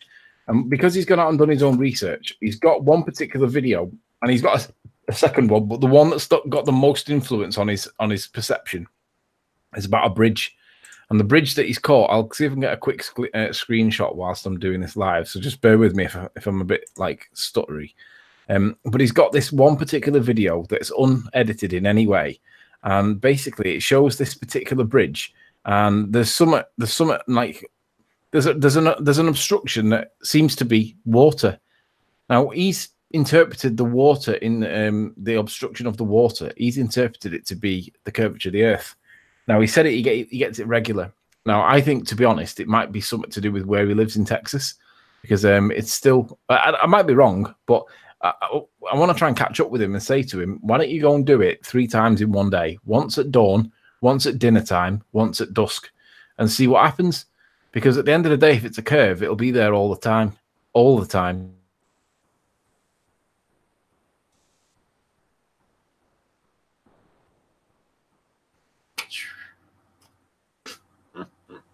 So he's seen the curve. Is that what you're saying? Well, we don't know what he's seen. I'll be honest, I don't know what he's seen. But one thing I can say is that whenever you're filming over water, you've got to take into account what lies beneath, because the terrain underneath is going to affect the water on the top. Now, it's going to affect it when the tides are pushing in and when the tides are receding, because you're going to be getting that. You're going to get bodies of water that are being pushed into an area, bottlenecked in effect. So if it's being pushed in towards land and it's getting shallower and shallower, you've got the water that's being pushed up, and that is going to affect it. If you stick your hand underneath, if you're in a bath and you have your hand underneath the water and you just push your hand underneath the water, you will see that the water rises up. Yeah, it lifts. It lifts where your hand. Loads of times when I was at sea, but crossing tides, bigger than what you've shown in estuaries. I've seen much bigger bodies of water rise. Well, the thing is, around land, so when you're looking across sort of like a beachy area, so you're looking across the terrain where, you know, the water where it laps up against the land, that's at its shallowest, yeah, and that's probably the best place to do your observations, because you can judge there whether or not, because it's such. The waves are not very high. You know, if you go into the deep oceans and you go into the Atlantic or something, you've got waves there that can be up to 80 feet high. 30 meters. Yeah, 80, 90 feet high. You don't get that at the coastline. Yeah, so there's a massive difference. So if you think that the waves are quite shallow where you are, so if you're looking out to, let's say Hosey's at the seaside, and he's looking out, and maybe there's a foot ripple, you know, coming into the waves are about a foot high, but he could be looking at something that's 15 miles away, that's in much deeper water, and the waves out there could be 10, 12 feet high. Big swell. Yeah, definitely, 100%.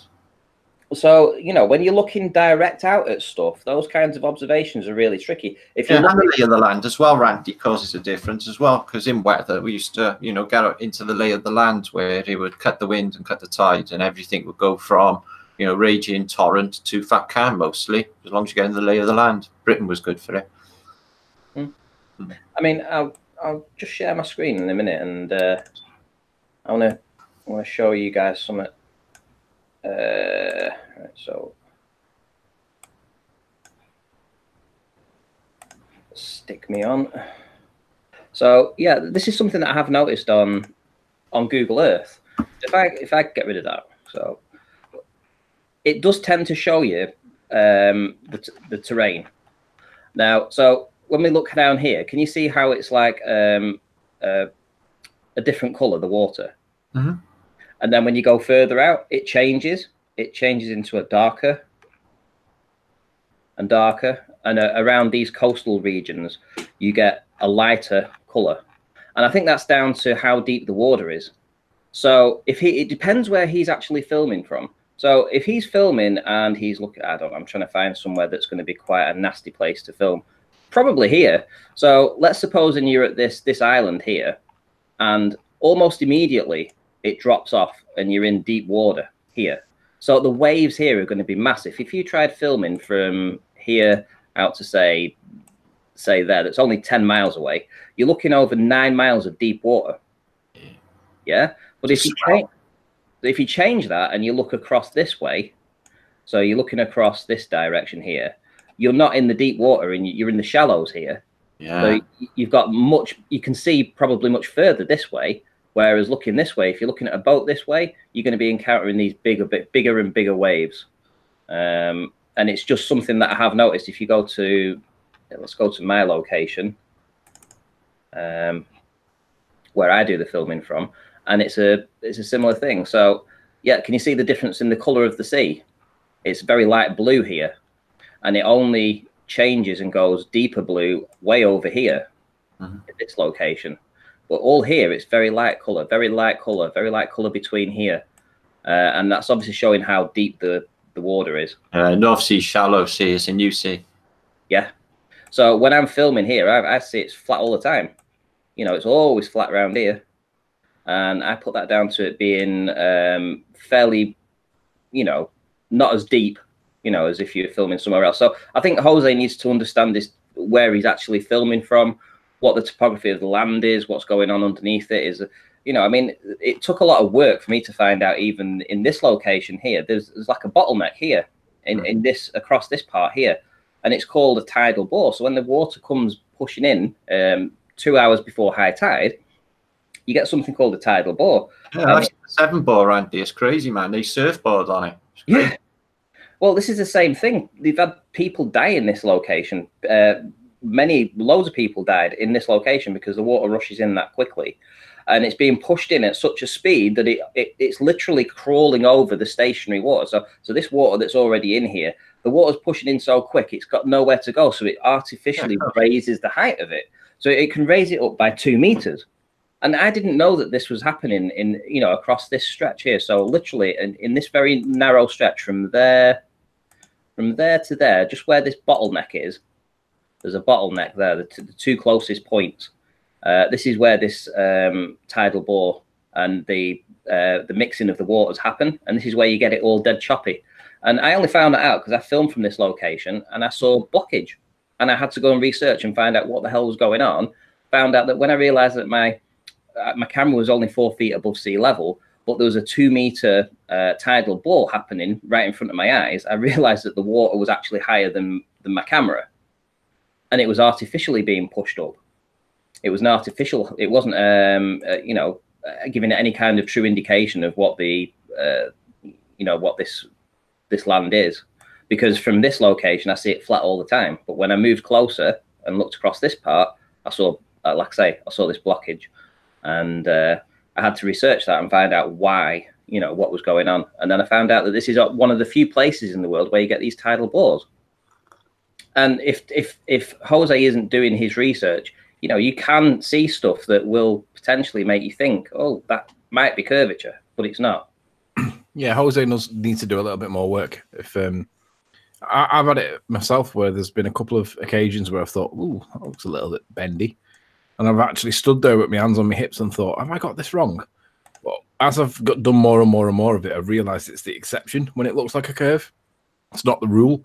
The rule is it's flat. Sometimes it looks a little bit bendy, but that's I haven't had it regularly. Now, he lives in a different area to me, obviously, but he just needs to do a bit more research and see, is it actually what he thinks it is? Because if it is really the curve, they've still got to explain axial rotation evidence and gravity and gas pressure without a vacuum, without a container or a membrane and all that kind of stuff. Mm-hmm. So housekeeping questions, right?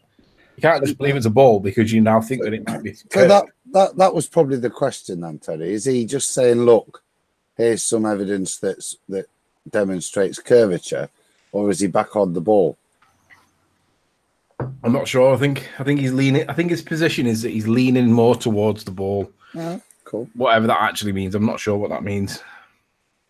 We need to get him in, find out. Flatballs. Yeah, we need to go back to Jose is trolling hard. Go check Journalism and Nathan Live now. He's trolling all paid. He is what he's doing, I suppose. He's going through this. You know, he's found comfort back in the Globe. I'll be honest. I've listened to what he's said. I've heard him saying it. His mind's at rest. He doesn't have this, you know, in his opinion anymore. He doesn't have this insane belief that the Earth is flat, and now he can go back to sleep. You know, he's like being offered the reverse red pill. He's been given the blue pill. Went back to eating that steak, didn't he? Yeah, he's gone back for the steak. Nice, yeah. Sold his friends out and gone back for a juicy steak. Optum Snipe steak. So Adam and Martin, you guys have been around, like you say, from the very earliest parts. I mean, myself, Anthony, and Roxanne, you know, we're relative newcomers. Tell us what it was like in the beginning, because probably a lot of people that are listening right now don't know what it was like when this was first being. Yeah, but it must be. You must have had different opticals. You don't have the P900. You didn't have the P1000. It must have been a lot more. No, we did. It just arrived, but that took off like supposed to 2016. But it wasn't based on curve and stuff. It was more just the main videos. Like I said, there wasn't many content providers. What you know, when I first come out and started talking about flat Earth, a bloke in his room. There was nobody doing that at that period.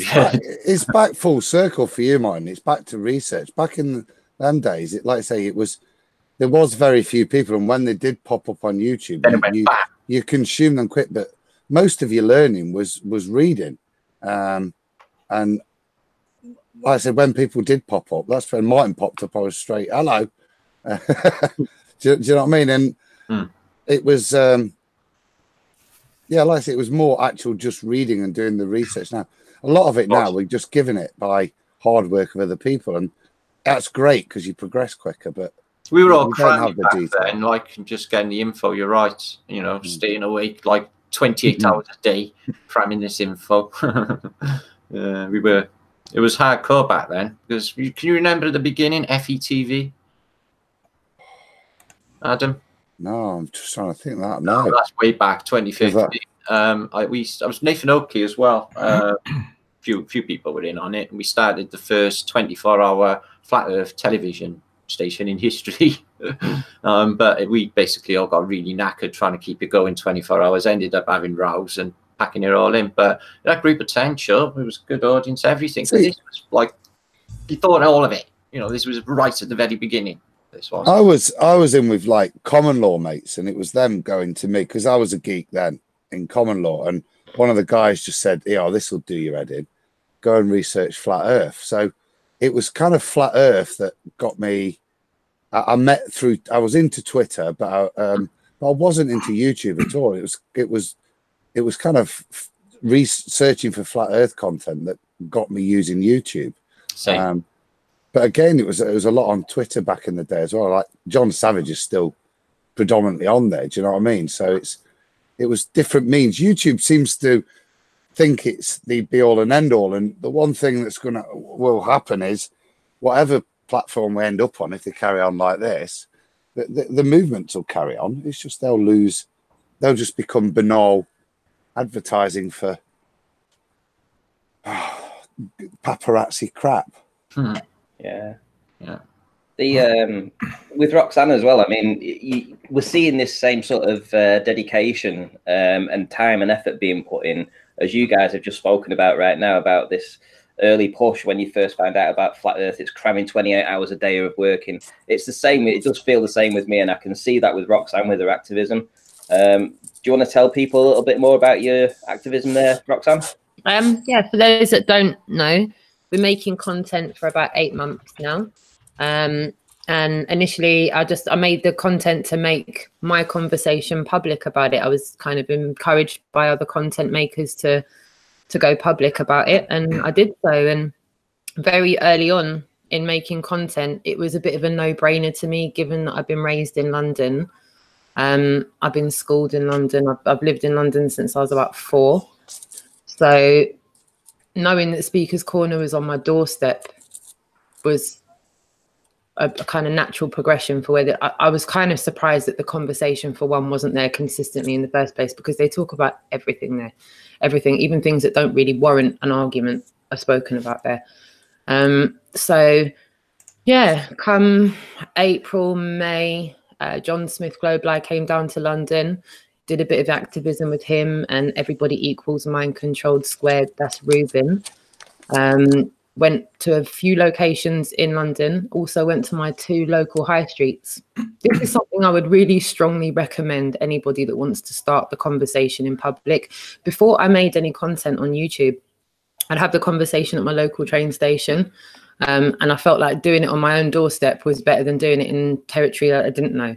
So after the playgrounds, after the coffee shop, after being relegated from every kind of social circle you could mention, the only thing that you have left to do is to talk to complete strangers about it. So when you're sat in Starbucks on your own and someone goes, nice afternoon, you just think, yeah, everything's an anchor for the truth. So even if someone wants to talk about the weather, you can then start talk about HARP, geoengineering, chemtrails, direct energy weapons. Doesn't matter what way you want to take it, within a few degrees, you're going to be at some kind of truth.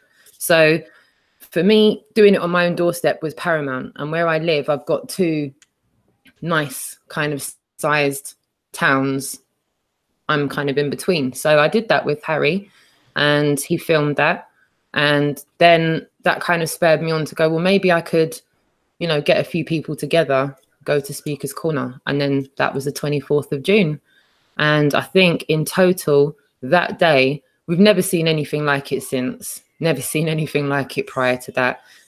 We took a picture, thanks to Gary John suggesting taking it. We took a picture, and you know what? I know it. Everyone in that picture knows how many people weren't in that picture. How many people had already gone by the time we'd taken that picture. Had we had everybody that had been involved in that day, there would have been at least another 30, 40 people in that picture. And for me, even if that only happened once, it showed that a lot of people could come out. And for us, there was a lot of the silent majority there. There was a lot of people that don't sign in, that don't comment, that do not go into the chat rooms. And they approached us after we stopped filming to say, look, I've watched this. And they could account for channels where you kind of know, okay, yeah, you've mentioned too many channels now.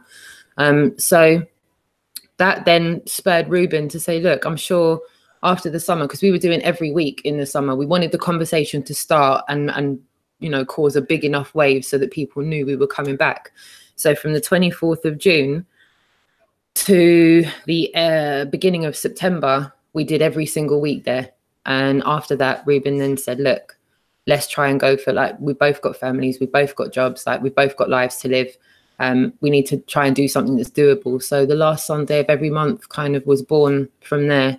And ever since September, we've done the last Sunday of every month at Speaker's Corner. And I'm really pleased to say every single time we've gone there, we've had new organic conversations. People that have gone to Speaker's Corner for years have come over and had open conversations about it. They've not had the confidence really to talk about it while they've been, as far as they were concerned, the minority. But in them coming forward, other people have come forward. And when you've got people that have been going somewhere for 5-6 years and they had no idea that they both agreed on this subject, that's when you know you're doing things, because these people are going there every week and they don't even realize they're standing next to someone that also knows they're not living on what they were taught. They're having a religious argument for 5-6 years, talking about my God's better than your God, yet they already know a bigger lie than that altogether.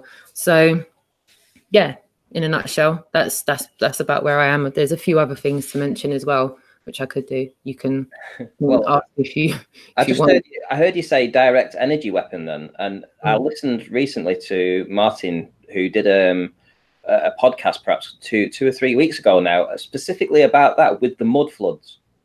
If he's still around, I mean, if he wants to talk about that, because I would be very interested to know, because apparently they had these energy weapons in the past. Well, I mean, even recently with the California fires, what fire do you know that leaves trees and burns buildings, but doesn't burn the trees around the buildings? Really? Really? That doesn't make any sense at all. The leaves, the green leaves are still there on the tree, but the building's been incinerated. Well, Richie from Boston, he's been all over that In fact, he's all over most of the stuff like that. But he's been going on about this quite a lot. And yeah, I mean, it makes you wonder how just the house can be basically vaporized, and yet all the land around it, all the trees. And what about the plastic? You know, the slides. You know, like how you can put plastic containers in the microwave and they don't melt. Like you can see, like the whole everything that's metal is like liquid and then gone hard again. And like see the plastic slides in the play parks, they're all still there. Yeah, the heat from that, it wouldn't have happened from a normal forest fire, would it? That's what you're trying to say. Well, a forest fire would have melted the slide, wouldn't it? Well, a forest fire wouldn't have melted the metal. Yeah, and like I said, brick has been incinerated. Wow. From the bit I'd read, and I don't profess to understand it, but it's kind of like a beam convergent. You know, like in Ghostbusters when they say don't cross the beams, right? It's kind of like those these ultra sonic pulses, aren't they? That at the point, if you get the beam convergence, it's that where the energy emission occurs at the point of convergence of two beams. So it does give them the ability to be quite precise in directing it, and that's probably why. So the heat is only generated at the point of convergence and doesn't really spread. When Martin does come back, he's shown a lot of stuff like that in, I think it's the San Francisco stuff, where there's again similar old world destruction of blocks of buildings, but trees and telegraph poles, you know, wooden poles, seem to survive because they're just off the pavement, sort of thing. Yeah, it's I've heard Martin speaking about this. It's like a frequency wave that they were able to sort of like match the harmonics. You know, each individual item, say it's iron or something, has a frequency, and they were able to get the exact frequency that melted metal in the past. Yeah, engine blocks were melted, weren't they? Do you remember in 9/11 when they were showing all those melted cars down that street and like their engine blocks were like mush? Did you see any of them pictures? I'm sure I probably did. Crazy, crazy stuff. Like none of the buildings around them were damaged, but all the vehicles were all basically dead. And when the bonnet was opened on one of them, it just looked like somebody had sneezed in it. Like the engine had just become like meatballs in stew. It was bizarre. It's like, what the hell's gone on there? It makes no sense whatsoever. And everyone's just like, yeah, it's the fire. Well, apparently it was that military grade thermite that they'd found in the traces in and around the location. So they knew that thermite, not being a compound that you'll find anywhere, and it wasn't just thermite, it was military grade thermite. So it had obviously been engineered for this particular purpose, which was to obviously sever the columns in the trade center buildings, and that's what melts these columns into liquid, basically. And that's why you saw the liquid flowing out of the buildings before they collapsed. So it's possible that, like you say, this liquid might have popped and splashed everywhere and set these cars on fire because they had the fire still burning weeks afterwards. Yeah. Molten iron, you know, in the footprints of the World Trade Center that was still burning 3 weeks afterwards. And that was impossible with just an office fire. Yeah. Yeah, I agree. It's nonsense, but I don't accept Judy Wood's explanation for how the buildings actually came down. That's my only problem. I think direct energy weapons may have played a part, but they weren't. For me, they weren't the cause. Are you picking your ears? No. I've got a pair of tweezers. I've got a hair that's pissing me off, just on the lip of my ear. So I'm just being like, you know, just randomly plucking it. Oh, that's very nice. Driving me mad. I can't leave it. Don't mind me. We're not. I'll not start picking my feet though. Don't worry. It's old man's. I've got it, Riley. Old man's disease. It starts disappearing off the top of your head and coming out of your ears and stuff. your nose. My dad's still got a foot there. It's not lost any of it. Well, it's just coming out the side of your head then. Yeah. There was a little bit on the energy weapons as well, guys. It's not just modern stuff. If you look at a lot of the what would probably be described as, you know, the ancient ruins, there's a lot of evidence there within solid polygonal walls. I'll come to them actually in a minute, but in terms of damage that appears to be done to these solid brick walls, where there appears to be melting going off in the stone. Well, I have something about. I've just thought of something. I just need to say it, and then you can carry on. It's all right. But there was in history. It was. I remember that there was this fleet of ships that were sailing by some island or something, and all the people there held the mirrors and shone the mirrors at this boat and concentrated all the beams into one very, very small. Yeah, Archimedes' mirror. Yes, it's the Greek, the way they would destroy the concentrate with either thousands of mirrors or a big mirror, and then concentrate the beams of light at the ships, and they'd combust. Yeah, well, isn't that the same as saying direct energy weapon? Sorry. Well, I'll just finish it off. The bit I would say with regards to the melting of stone walls as well is if you look throughout all the pre-flood whatever civilizations, you see a similar repetition of polygonal stone walls, and they are amazed as to how stonemasons would be able to carve these things. And there's one school of thought that does suggest that sonic resonance makes the stone malleable, and a bit like putty makes it a lot more malleable, which is why these interlocking crazy ass polygonal walls are possible. I go with that. Some evidence for that. I go with that. For altering stone. There's the Egyptian hieroglyphs, isn't there? There's the stuff on the staffs that a lot of the these squash stones, which look like something's hit them directly, which looks like, you know, they're made of rock, but it looks like something's just squeezed its hand into it. There's some manual putty. So you know, something resonance has hit that, and it's made it like a wave function. It's like it's literally undulating. It's really unusual. So yeah, I think there's some sort of that technology going on in Puma Punko to be able to seamlessly put these things together. I don't think they're poured. I don't think they're any sort of epoxy resin technology. I don't think it's poured stuff. You know, all the other ideas. Let me just sorry. Let me just say something that Rude Earther said. He said, if fire can collapse a skyscraper, why did Grenfell Tower burn for over 24 hours? Right. Do you know what? I had murdered about that. I'd done a video, right, and when it came out, right, the colour guy, right, who was on BBC News, and I knew instantly there was something suspicious. I thought, all right, and they've let you drop an F-bomb, and then 10 minutes later, he's on again.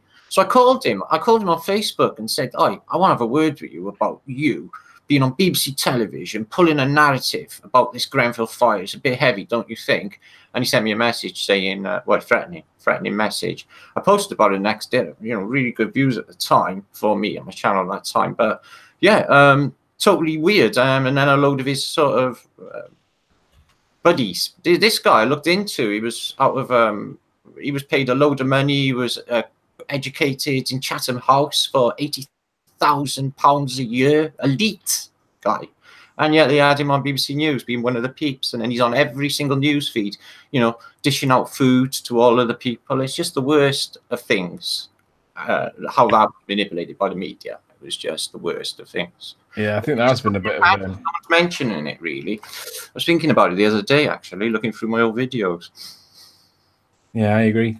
Everything in mainstream media. Have you seen that, Roxanne, at all, Grenfell Towers? Have you ever set eyes on it? I've set eyes on it. Listen, don't get me started on Grenfell Tower. I've got someone I know. Really? Someone I know personally. Their sister lived in Grenfell Tower. She got out alive. God. So all I know is my own personal experience. Would I be as confident as to say that the powers that be in the deep state in this country wouldn't do fuckeries to themselves to push an agenda forward? I wouldn't be so confident to say that. So, you know, I do feel that these false flag events happen. Real people die. You know, Rocks, mate. All of history is a blood sacrifice. A couple of people in a tower is nothing. So I lived through that. You know, that place is 15 minutes from where I live in the car. Like to go to my godmother's. My godmother lives on a beautiful part of London, and I have to drive past Grenfell Tower to go to my aunt's. And like it's not before they cladded it up, it looked like something out of some kind of apocalyptic movie. It was not nice to be around. And you know, the people that lived in the local area, what they saw that night, what they saw for themselves was horrendous. Things that you just, their eyes were like dustbins that night. They were used as dustbins. Their eyes and their ears were used as dustbins. And how the people were displaced after was absolutely disgusting. How they were treated, literally treated like fucking animals. Excuse my language, but they were treated worse than some animals. You know, they were left literally to rot in hotel rooms of hotels that I would say were treating them away because of who they were. It was not cool. Not cool. You had people that were selflessly, DJ Isla, she went around selflessly gathering people up, investigating what was going on in the donation centers. These donation centers were filling up trucks and driving them quite out of London, you know. Right, what for? Where was that? Going to holding centers, and they were like, no, we're just going to put the stuff here to hold. For who? Not for the people that it was mad, a whole lot of madness. And you know what? I only managed to follow that because I was following the girl on Instagram. She was literally taking us along with us, just going along, filming getting the van, filming taking the stuff to the hotel, filming going into the hotel, filming giving the stuff to the actual people who were sitting there bewildered, confused, nothing. It was just bad. They've gone into Parliament, they've tried to fight the authorities, and what the mainstream media pumps out is just a narrative of what they want the people to think. So they'll do an interview with one person that they put into social housing, one person that they've niced up and make out like that's what they've done with everybody, and it's not. They've literally pissed up their backs and told them it was raining all the way through. Wow. So yeah, it hits a nerve because someone I know that night, and that was not anything that anyone would want to go through anytime soon. So yeah, my feeling is though it was a self-inflicted wound on our own country for agendas that only the powerful ones are in the full picture of, I suppose. I'd call it a system check, Roxanne. If you've got a control system, sometimes you have to flare things up and enrage a few communities and see how much control you've got of that. Oh God! To ensure, you know, it's if you're in that power, you do have to run fire drills and in real time and make sure that even in the most, as you described, disgusting of situations, how will the people react? Do we still have control of the masses? Are they revolting even at this? No, they're not. Look, no, they were watching it on telly going, people are fucked, you know.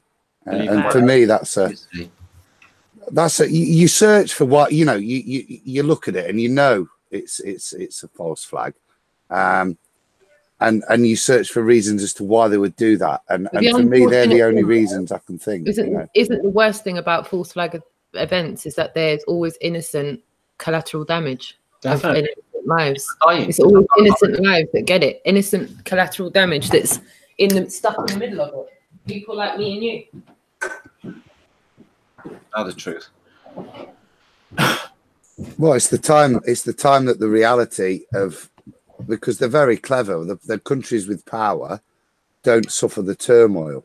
But it's not a false flag. It's just part of the battle against us all. Sadly, for the majority of the other parts, non-Western world, it's actually on their streets in a much more livable way.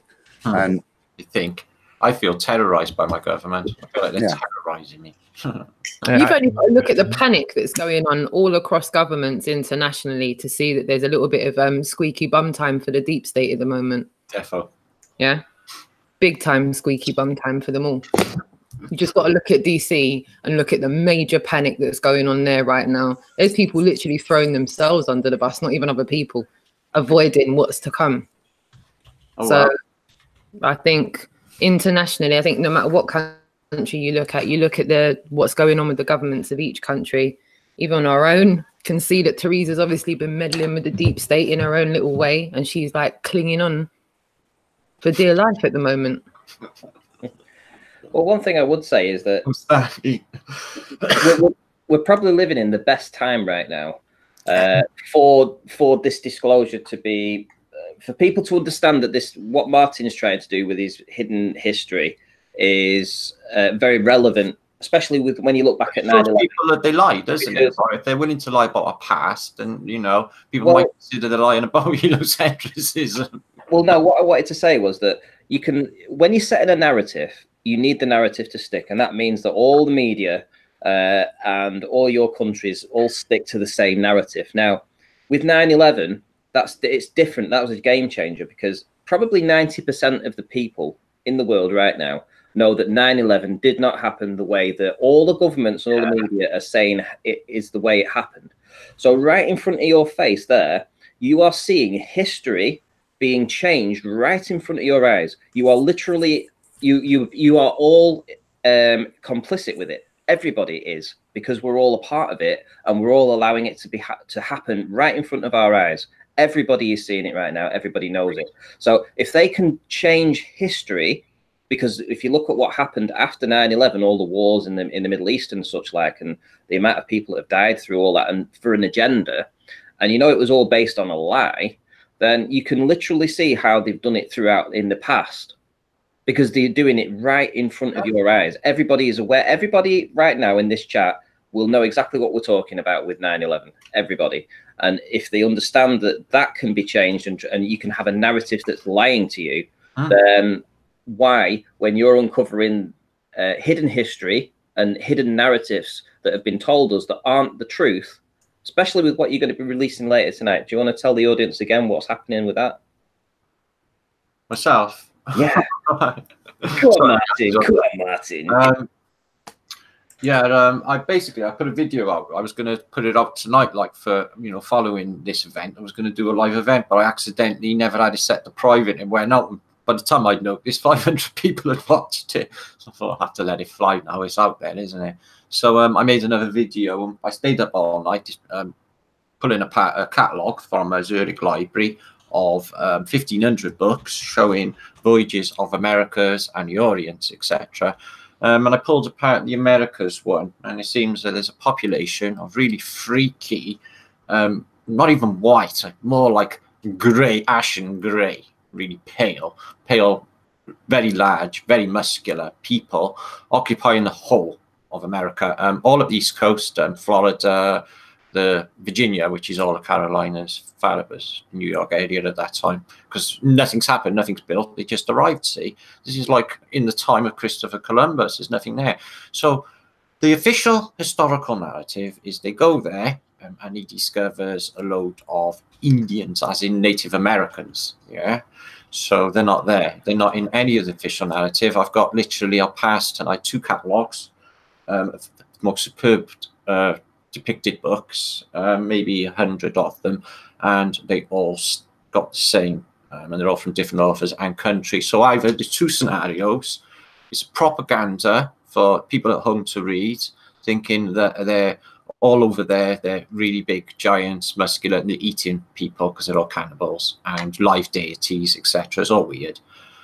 But I don't see the agenda in that. Why would they even say that they're like really large white people? And also in text as well. So where have the Native Americans arrived? Because they're not in any of the depictions. Different people and a different climate as well. It's arid, it's got deciduous trees in Florida, no palm trees, it looks like Britain. So the climate's different, there's different people living in history that are not supposed to be there.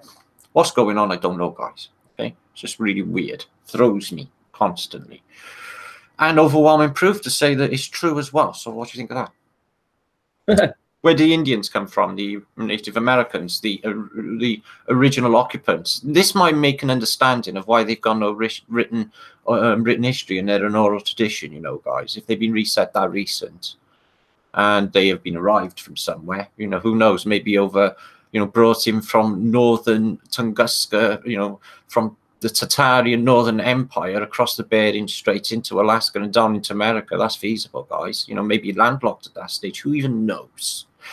But that's not what these books or these libraries are showing. So I don't know. I don't know what's going on. But all of history is on its head, and the history books should be burned. Well, when they say that we, you know, if you're in America and they say, "Oh, we going over the pond," yeah, Don't know what's going on. Going over the pond, Martin. Think. Yeah, we could be in just one big pond. Yeah, I often think it, and I think that's the case. I actually think, you know, because everything's like based on, you know, when you get down to fundamentals on geometrics, yeah. So I feel like you know that, you know, your avatar on your, on you. So if you imagine just outside of that ice ring, like a beehive shape or a hexagon shape, fitting in, and it looked like, you know, perfect, like a beehive shape, and each one of them is one of our or a different Earth, if you like, and it could be like geometry. I feel like it could be three-dimensionally as well, so it's like multi-dimensional, like layered, but definitely on geometrics, and we're inside of it. It's one of them. That's inside of that. There's a lot more going on in this, and I think there's a lot more going on in here. All of the seas are displaced, guys. There's so many millions of square miles out there that they don't map or tell us about. How can we ever know? How can we ever know? And land as well. Do you think it's possible that the Tartars themselves, do you think they maybe just went further afield with their technology? Do you think that they were actually killed and defeated, or do you think they just moved?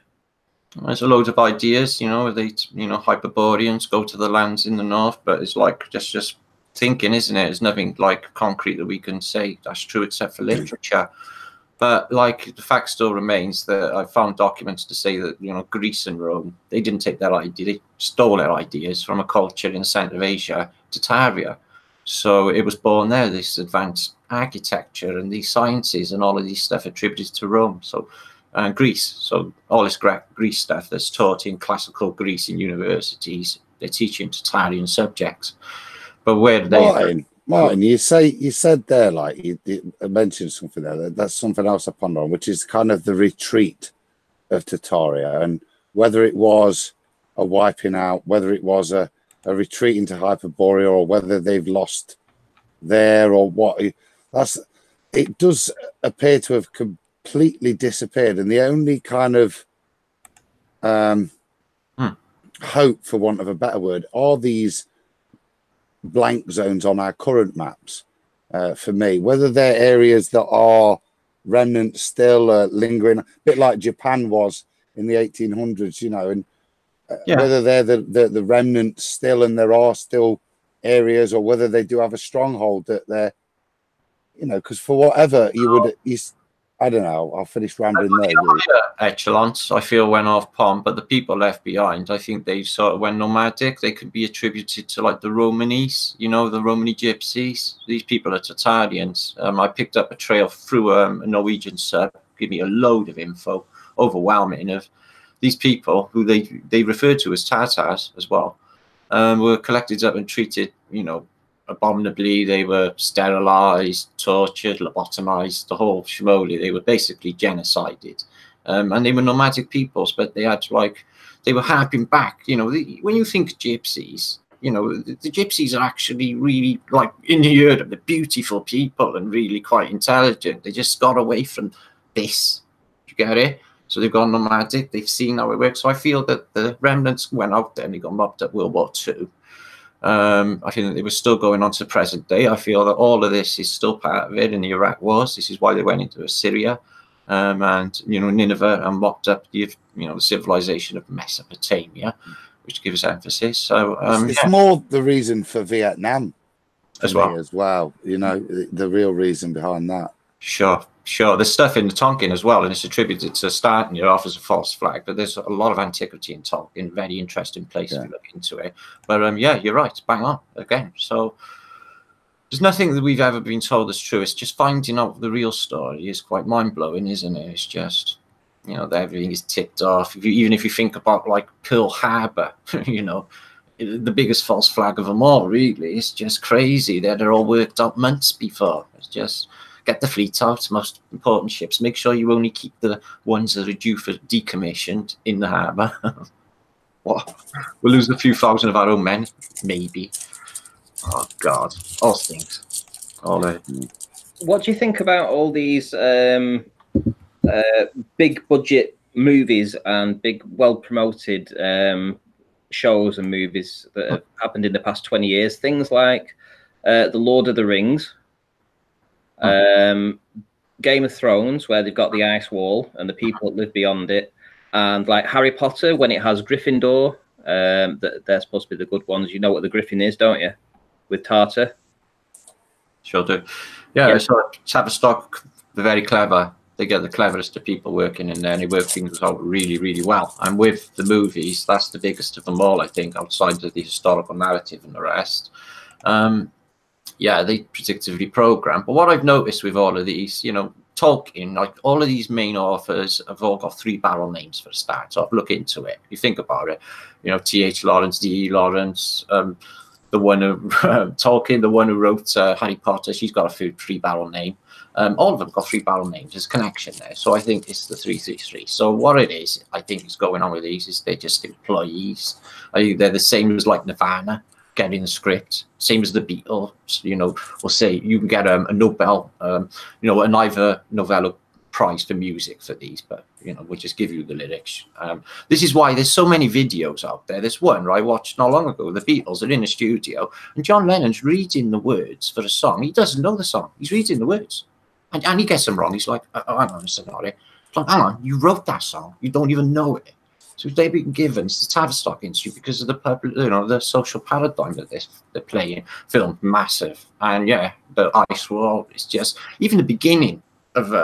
I got to be honest. I only watched series 1 of Game of Thrones. As soon as Sean Penn went out of it, I wasn't interested, so I didn't watch any of this. But the beginning is a flat plane as well. They sort of, you know, fly over it. Beautifully made. Beautifully made, that beginning bit. Yeah, of course it is. They're just playing games with us, guys. They're just playing games with the public. They do it with everything. Everything is encoded with the place where we live, I find, anyway. Well, with Game of Thrones, each year that they've updated it, they've been introduced to new lands.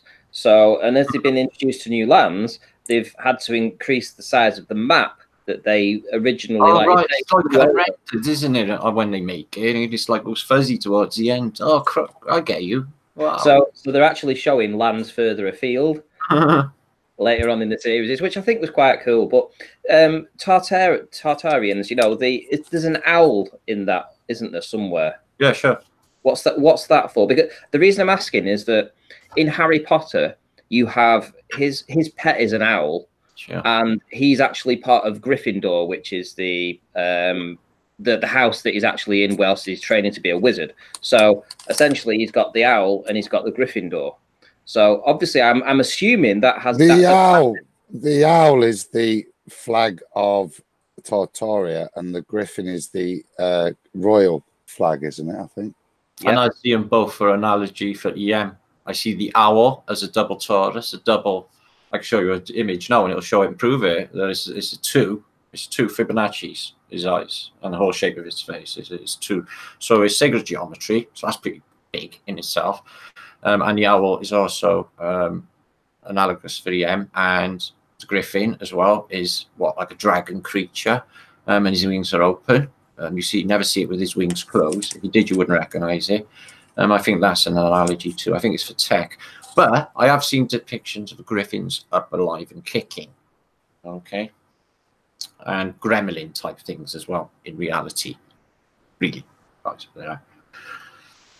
Well, it blows my mind that what is all this? What are they trying to tell us? What are they subliminally telling us? Because in Game of Thrones right now is the biggest show. you know, and I'm hooked on it. I've literally I've watched every season, and you know, I have to say I am absolutely hooked on it. But it's saying that death basically is behind the wall. Death is what's living behind the wall. Well, look at all these walls then, Ranty. And basically China. And Hadrian's Wall, and there's another wall I found, giant across the Caucasus, and I found that one in the Congo. Do you see my post on the Congo? Giant wall. I mean, this thing was 10 meters tall, giant masonry right across the Congo. They had giant walls in the past. I wonder who's behind it. Who's right thinking? Well, it's like that in Game of Thrones. They've got the people that do live there. There are humans that live there, but essentially they've been run out of that location because death has come for them, and then death has basically now breached the wall and is descending on humanity. Oh, yeah. I see what you think they're telling us. You know what? I've literally watched the whole thing, and all I've done is left the last episode. That's sad. I've just not watched the last episode because I just don't want it to finish. I could have with some series, but not Game of Thrones. I give up on that. Really. Well, Roxanne, you really need to watch the last episode. It's epic. Do you know what? I'll watch the last episode when the next series comes out. It's coming out in April. That's fine. I'll watch it the day before it comes out. Okay. Oh, they can't wait. Game of Thrones. You know, everyone has their little things. That's like a weird thing that I do. Like, I've done it with most series that I've got into. I just won't, like, Shadowhunters, haven't watched there's various, even Stranger Things. Did anyone else watch that? Oh, yeah, I like that. No, I like that. I like I love Stranger Things. He loves it. My daughter got me well into that. She got me well into that. Yeah, there's a few things on Netflix. Mental.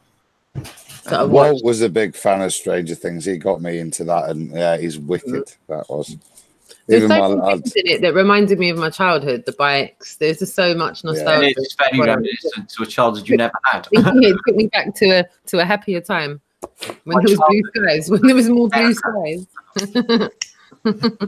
Living in a wooden house with my little ginger friends with freckles. Don't sit around the campfire. None of this happened, but in that world it did. What am I on about? So your history books, Martin, they seem to show a massive amount of strange oddities in regards to not just the mud floods and stuff, but I'm talking actually about the humans and the giants that you're talking about. And you know, and there's actually channels on YouTube right now that are saying that there was even bigger giants in the past that have actually fossilized things. Yeah, I don't really go down that field, but yeah, large people, yeah. But Martin, do you believe in giant cave vaginas? Is the question with that one, because you see these. Have you seen the extreme it's going to? You've obviously got the lying down titans and stuff like that, but I'm seeing stuff with mud fossils like about 20 times a day. So yeah, to me that's a step too far. The super giants that are now geographic features. I think you're not seeing any of that on my channel, are you? No. Unless you hear me mention any of it, are you?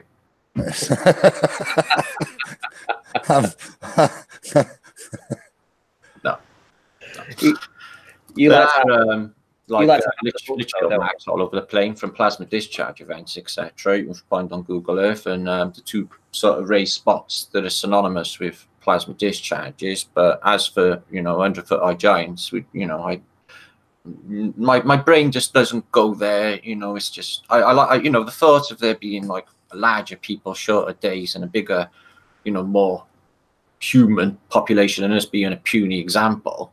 That sort of fits because of these large buildings, etc. But as for like the Leviathans, hundreds of feet high and all of that, playing that.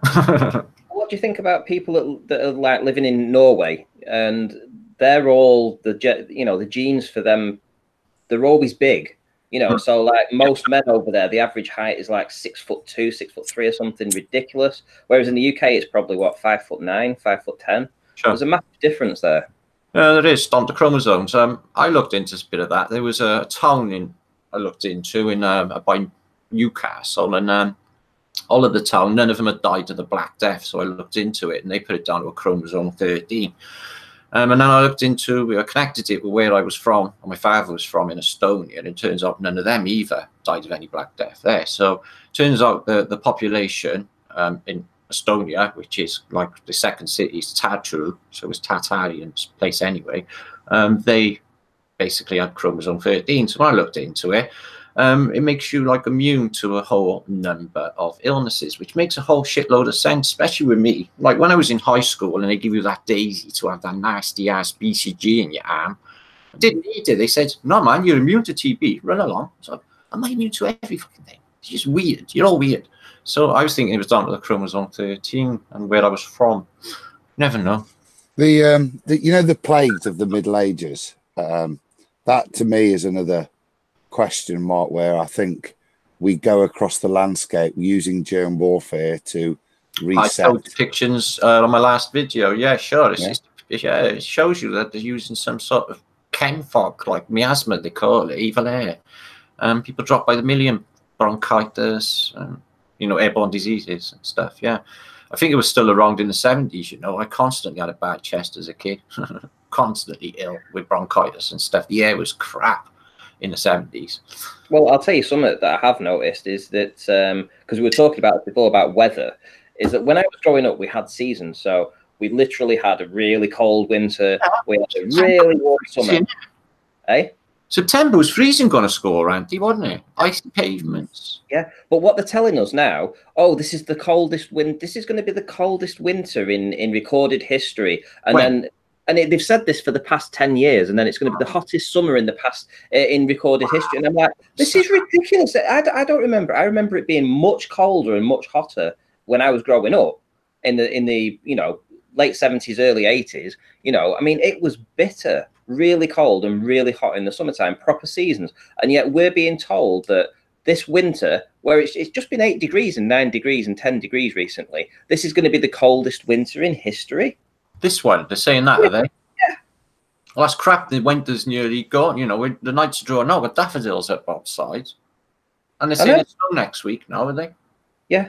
Well, what I'm saying is, it seems to me like they're saying this and trying to convince people that it was the coldest winter on record last year, and it was the hottest. They delivered a beast from the east the last 2 days. The whole country stops and then back to work. Yeah, and it's the. And that this year, this summertime was the hottest summer on record. It fucking wasn't. I remember it was far hotter in the 1980s. Far hotter. The mid 80s, 90s was hot as well. Yeah, and like it's only since probably 19. Hang on, let me get. Yeah, I remember that big April to September. We was in a terrible state. We had no water. I had to go and queue at the end of the street with a saucepan. Oh, in 76. Yeah, we had standing taps. That was the winter. Got cut off. It was flipping terrible. No water in the reservoirs. I had to try not spill it walking down the full length of the street with a saucepan. And water supply. My sister's had a kettle behind me. But if people don't recall this, and they just tell, it's like they're brainwashing people to think that, oh yeah, it is the coldest winter on record. It's not. It is the warmest summer on record. It's not. It's literally not. They're just telling you this. And the reservoirs didn't run dry, did they, last year? Oh, we haven't had a hosepipe ban in years. No, we haven't. Try. And if you look at the official records, though, it's supposed to have been going hotter and hotter and hotter, and it hasn't. Either that, or it's either that, or that the sun was probably much stronger back when I was growing up, because I remember it being much, much warmer. You know. So I don't know. I don't know whether it's different properties, but I remember it completely different. Listen, everything feels different now, Randy. Feels like we're in a completely different place. Well, Anthony, is he still around? Roxanne, he's whacking something in a dark room with his sword. He keeps doing this. Sorry, yeah, I'm here. I'm here. Sorry. I'm here too. Oh, you're both there, right? Good. Oh, you've gone off screen then for a minute. Anthony, tell us about this education thing that you're doing. Have you finished it now? You said that you've done everything.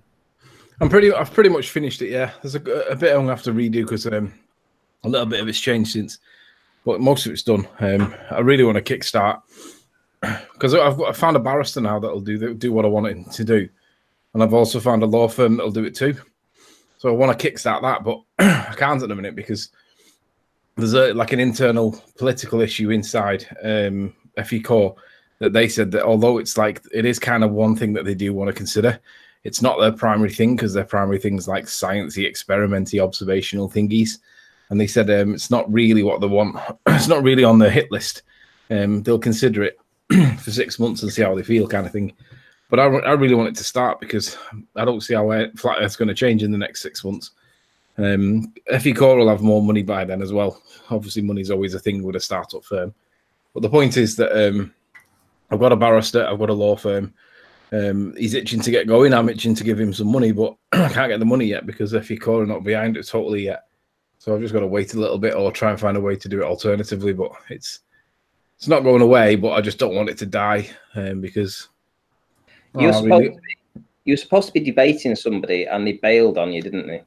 The day before, the evening before, I got a message saying that there was a health and safety fire assessment risk register thing that the room had failed because of power leads in wrong places or something, and it was likely to cause a fire.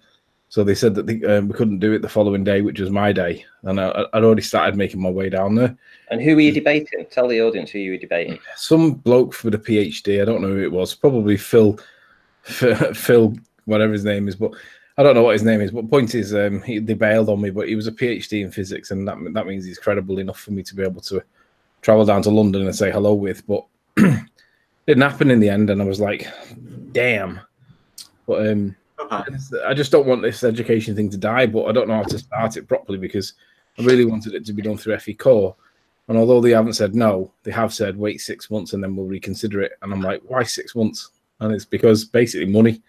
So it's like, well, I get that, but on the other hand, how do I start it otherwise? And I don't want to ask for a GoFundMe, but on the other hand, I may not have any choice. I may think that to get it started, maybe we should do that.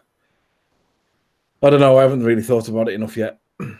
I think Nathan would be along. I was just giving him a little shout. He was just in Gerardism's chat just now. Oh, it's just finished, is it? So get over here. Get over Randy's. We're all back in our chat again now. Cool. Well, I was talking before about films, and do you remember what was the biggest film probably before 1940? If you can remember what was the biggest film back then? Yeah, 12 Angry Men. Right, no, that's not before 1940. 12 Angry Men. Bloody after. That was around that time. But anyway, before then would be Gone with the Wind or Wizard of Oz. The Wizard of Oz. There we go. So think about it though. Wizard of Oz. What was that programming you? Yeah, man. The wizard's behind the curtain. You're never going to see what's really happening. Oh, very clever. Yeah. I'm big into them too. Very clever. He goes into another dimension, which is Kansas, in a balloon. But what does the witch do as well? She goes through vortex. They'll go through vortexes. No, but she puts them to sleep. Yeah. In the grass. She puts everybody to sleep. Oh yeah. Roxanne, did you watch that video that I sent you a clip of today? I'm scared of it. There's a clip that's new now. It's an 8-minute long video. It's really short. It's about a really old book that somebody's found, and the coincidences are just unbelievable. I don't know if Martin's seen it. It's to do with Donald Trump and his son. Have you heard it, Martin? It's about what? It's about Donald Trump and his son. Basically, you wouldn't believe it if you were to watch it, but it's from like the early 1900s. It basically foretells what's happened with Donald Trump and the son, and other things. It's just how many coincidences does it need to be before this stuff's laid out already? It's all like written out, and that's what they do, is showing you these things, these mad, like the coincidences between the assassination of Kennedy and Lincoln. Now, if you pull them apart, there must be 100. It's nuts. You know, one shot in a theatre, escaped to a warehouse, shot in a warehouse, escaped to a theatre, and they're all opposite dates. Everything's the same. And even with JFK, so like coded as well, all fits in perfectly. That's weird, though, that JFK thing. I don't go with Mandela effect, but I certainly do remember the seats in the front being empty. No, they're full of people. What happened there? I've seen that. No, I've not seen that, but what I'll do is I don't go with that, but wow. I'll spam the chat with this link a couple of times. I'll just do it now. What you need to do is stick this on your watch list after this show so that you basically go and look at it. because the facts that are regurgitated in this old story from the early 1900s in relation to the current day is just... What is it in a book, is it? A really old book, yeah. What, prophecies or just sort of... I think it's meant to be I think it's meant to be a fiction book. And they got it like really spookily on like... Yeah, the facts that are in this book are just unbelievable. The names, the facts, the jobs and titles that they hold in this book are like, how the hell could this be anything other than planned and mapped out in some way? It's honest to God, it's bizarre. Even down to people's names. It's like Trump being the president. It's like, what? Yeah, but these people are chosen before they're even born. Trump's father was probably bloody friends with the author or something in the same Masonic Moose Lodge or something. It's crazy. Just watch that video. It's only 8 minutes long, but it's like, this is like too coincidental. It's bizarre. That's that.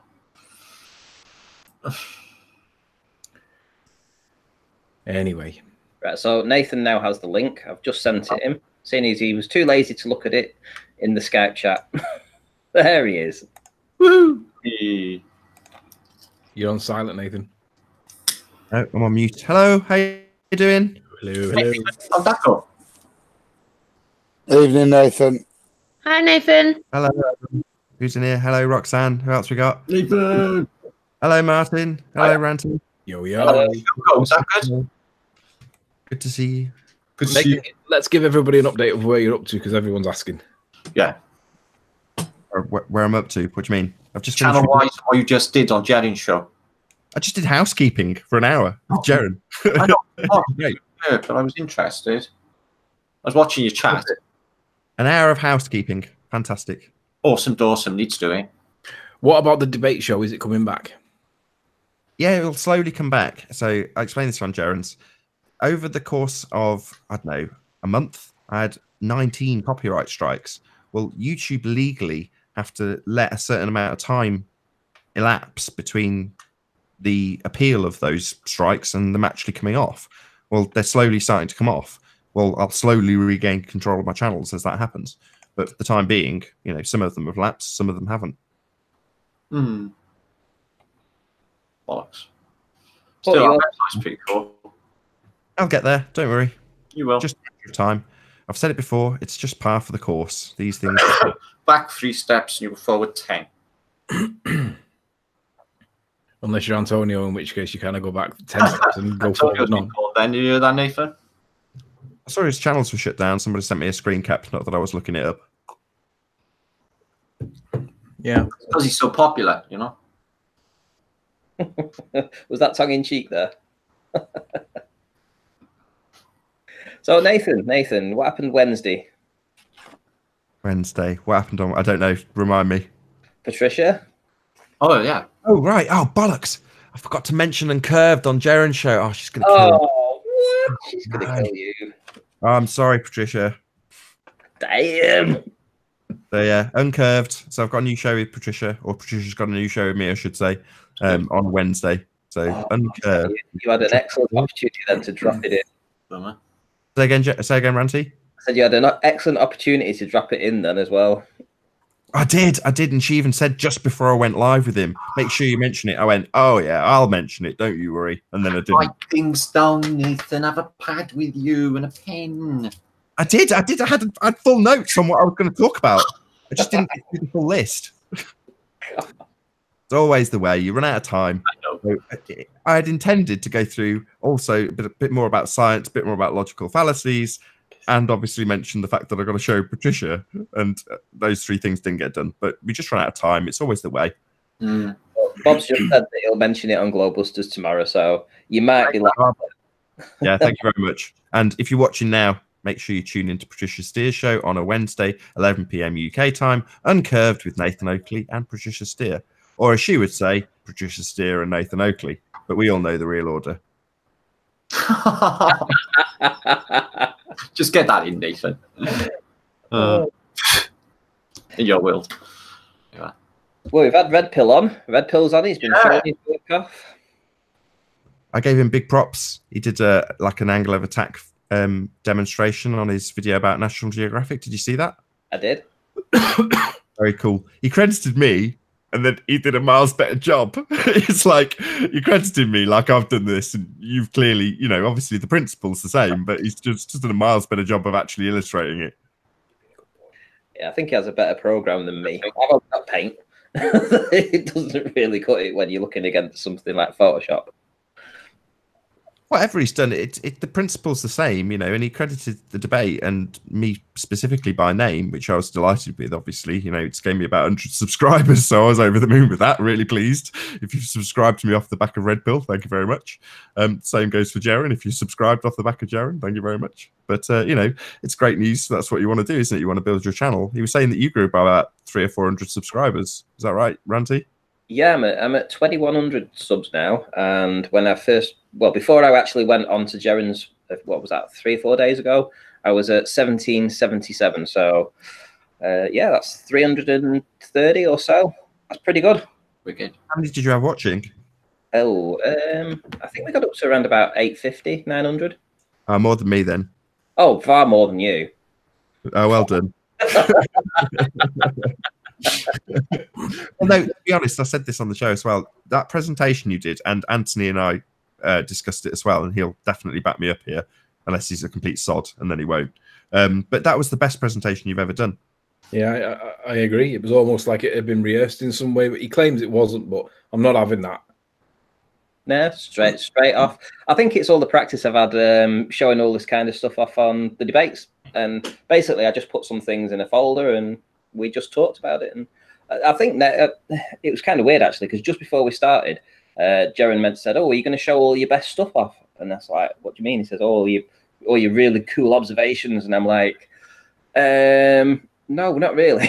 I was going to talk about compression in inferior mirages and stuff, and I'd had it all planned for that. So I quickly scrambled around, grabbed a couple of videos that showed just perfectly flat, but for the most part, I just carried on with the stuff that we've been working on and addressing it head on and telling Jaren's audience essentially, look, you know, we can do pretty all day long, but it's, you know, when you get dirty and you get this dirty observations and you're trying to explain it, this is where I think his audience is ready to hear that now. Shout out to Dirty Air. Dirty Air. Dirty. Sorry, Martin. Can you bring one of them up, Ranty? What do you mean? You know the one, you know, you'll know which one I'm talking about, and so will Anthony straight away. The one that's got 2 limited angles in it. Hang on. I'm going to have to find it now, Anna. While he's looking that up, Nathan, did you see Jose drilling it in chat? Zoom back in with a P900, boom. I'm like, what? He's like proper, he was proper pushing the zooming in on the horizon proves curve point. And I'm like, yeah, what about gas pressure, gravity, axial rotation? Jose is definitely gone back to the ball then. Well, I think so. I'm not. Last I heard him say on Vegan Goys was that he was, quote, leaning more towards. And then in Jaren's chat, he was like batting for the ball team. Bob was trolling him in the end. It got that bad. Fair enough. Everyone's entitled to their belief, Jose. If you want to believe it's a ball, good for you. In R you trust. Let's give him a short prayer, Nathan.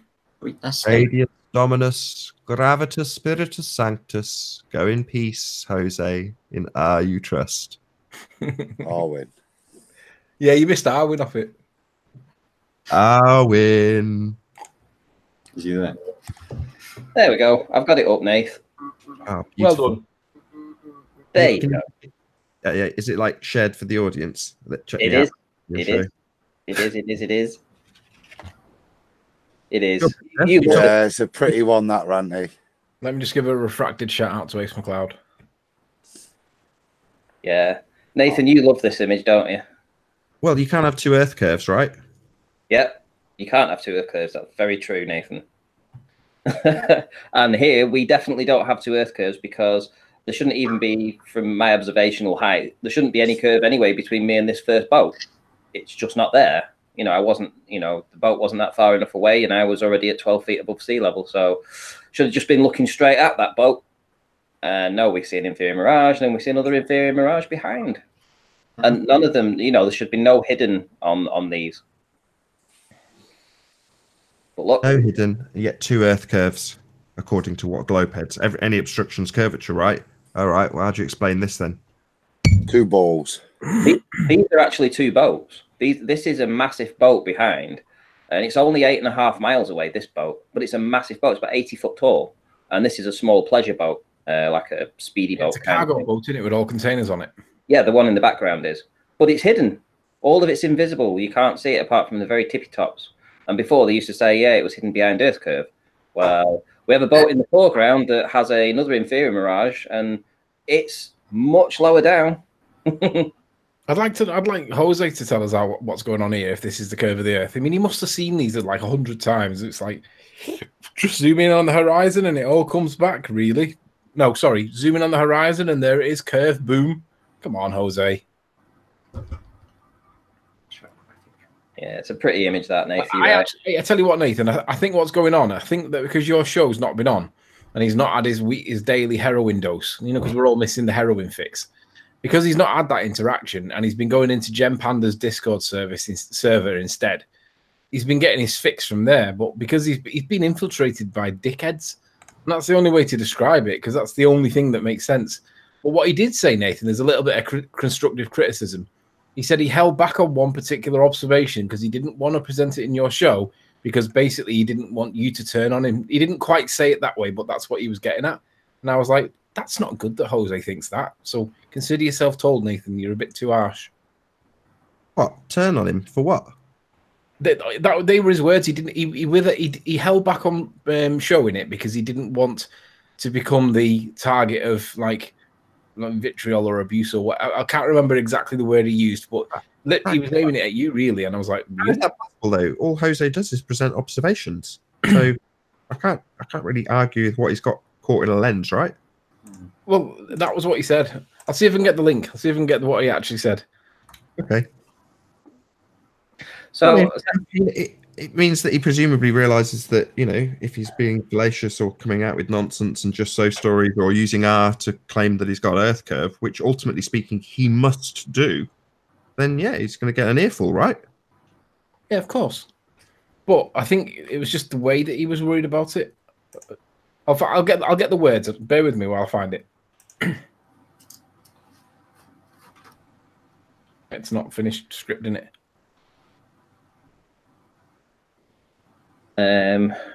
What was I going to say? Yeah. So Nathan, yeah, I'm glad that you two, Martin, as well, because you haven't actually been on the, you know, together for a long time talking on a live stream.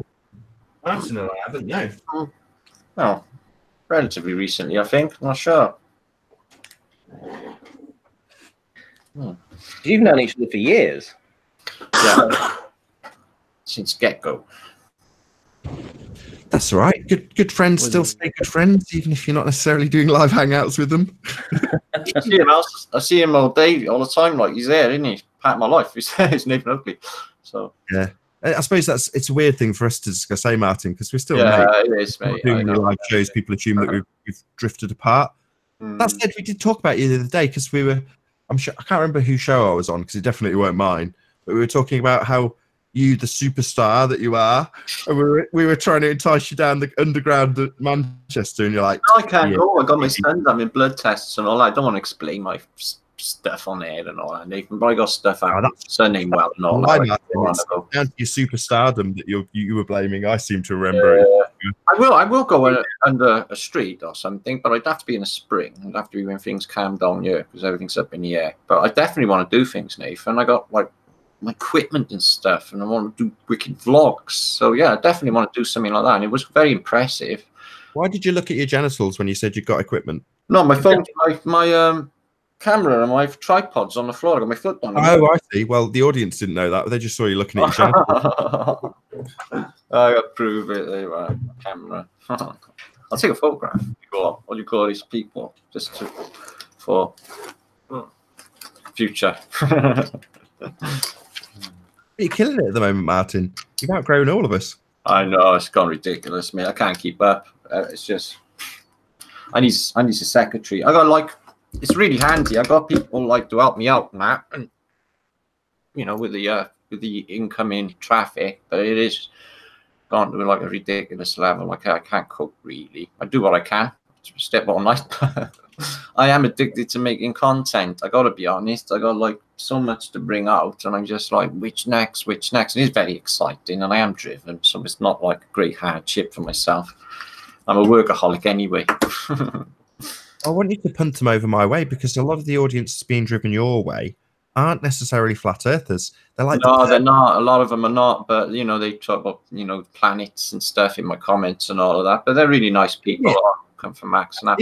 In it, Martin. That's why I want you to drive them to me. Yeah, the beauty of it is that I got it at my channel. You know, I just surreptitiously. You know, I've sent, I don't know, thousands to the greatest story never told. They come back and they're like, well, I'm sold. That's it. I've never seen proof like it. It's overwhelming. And yeah, I don't know.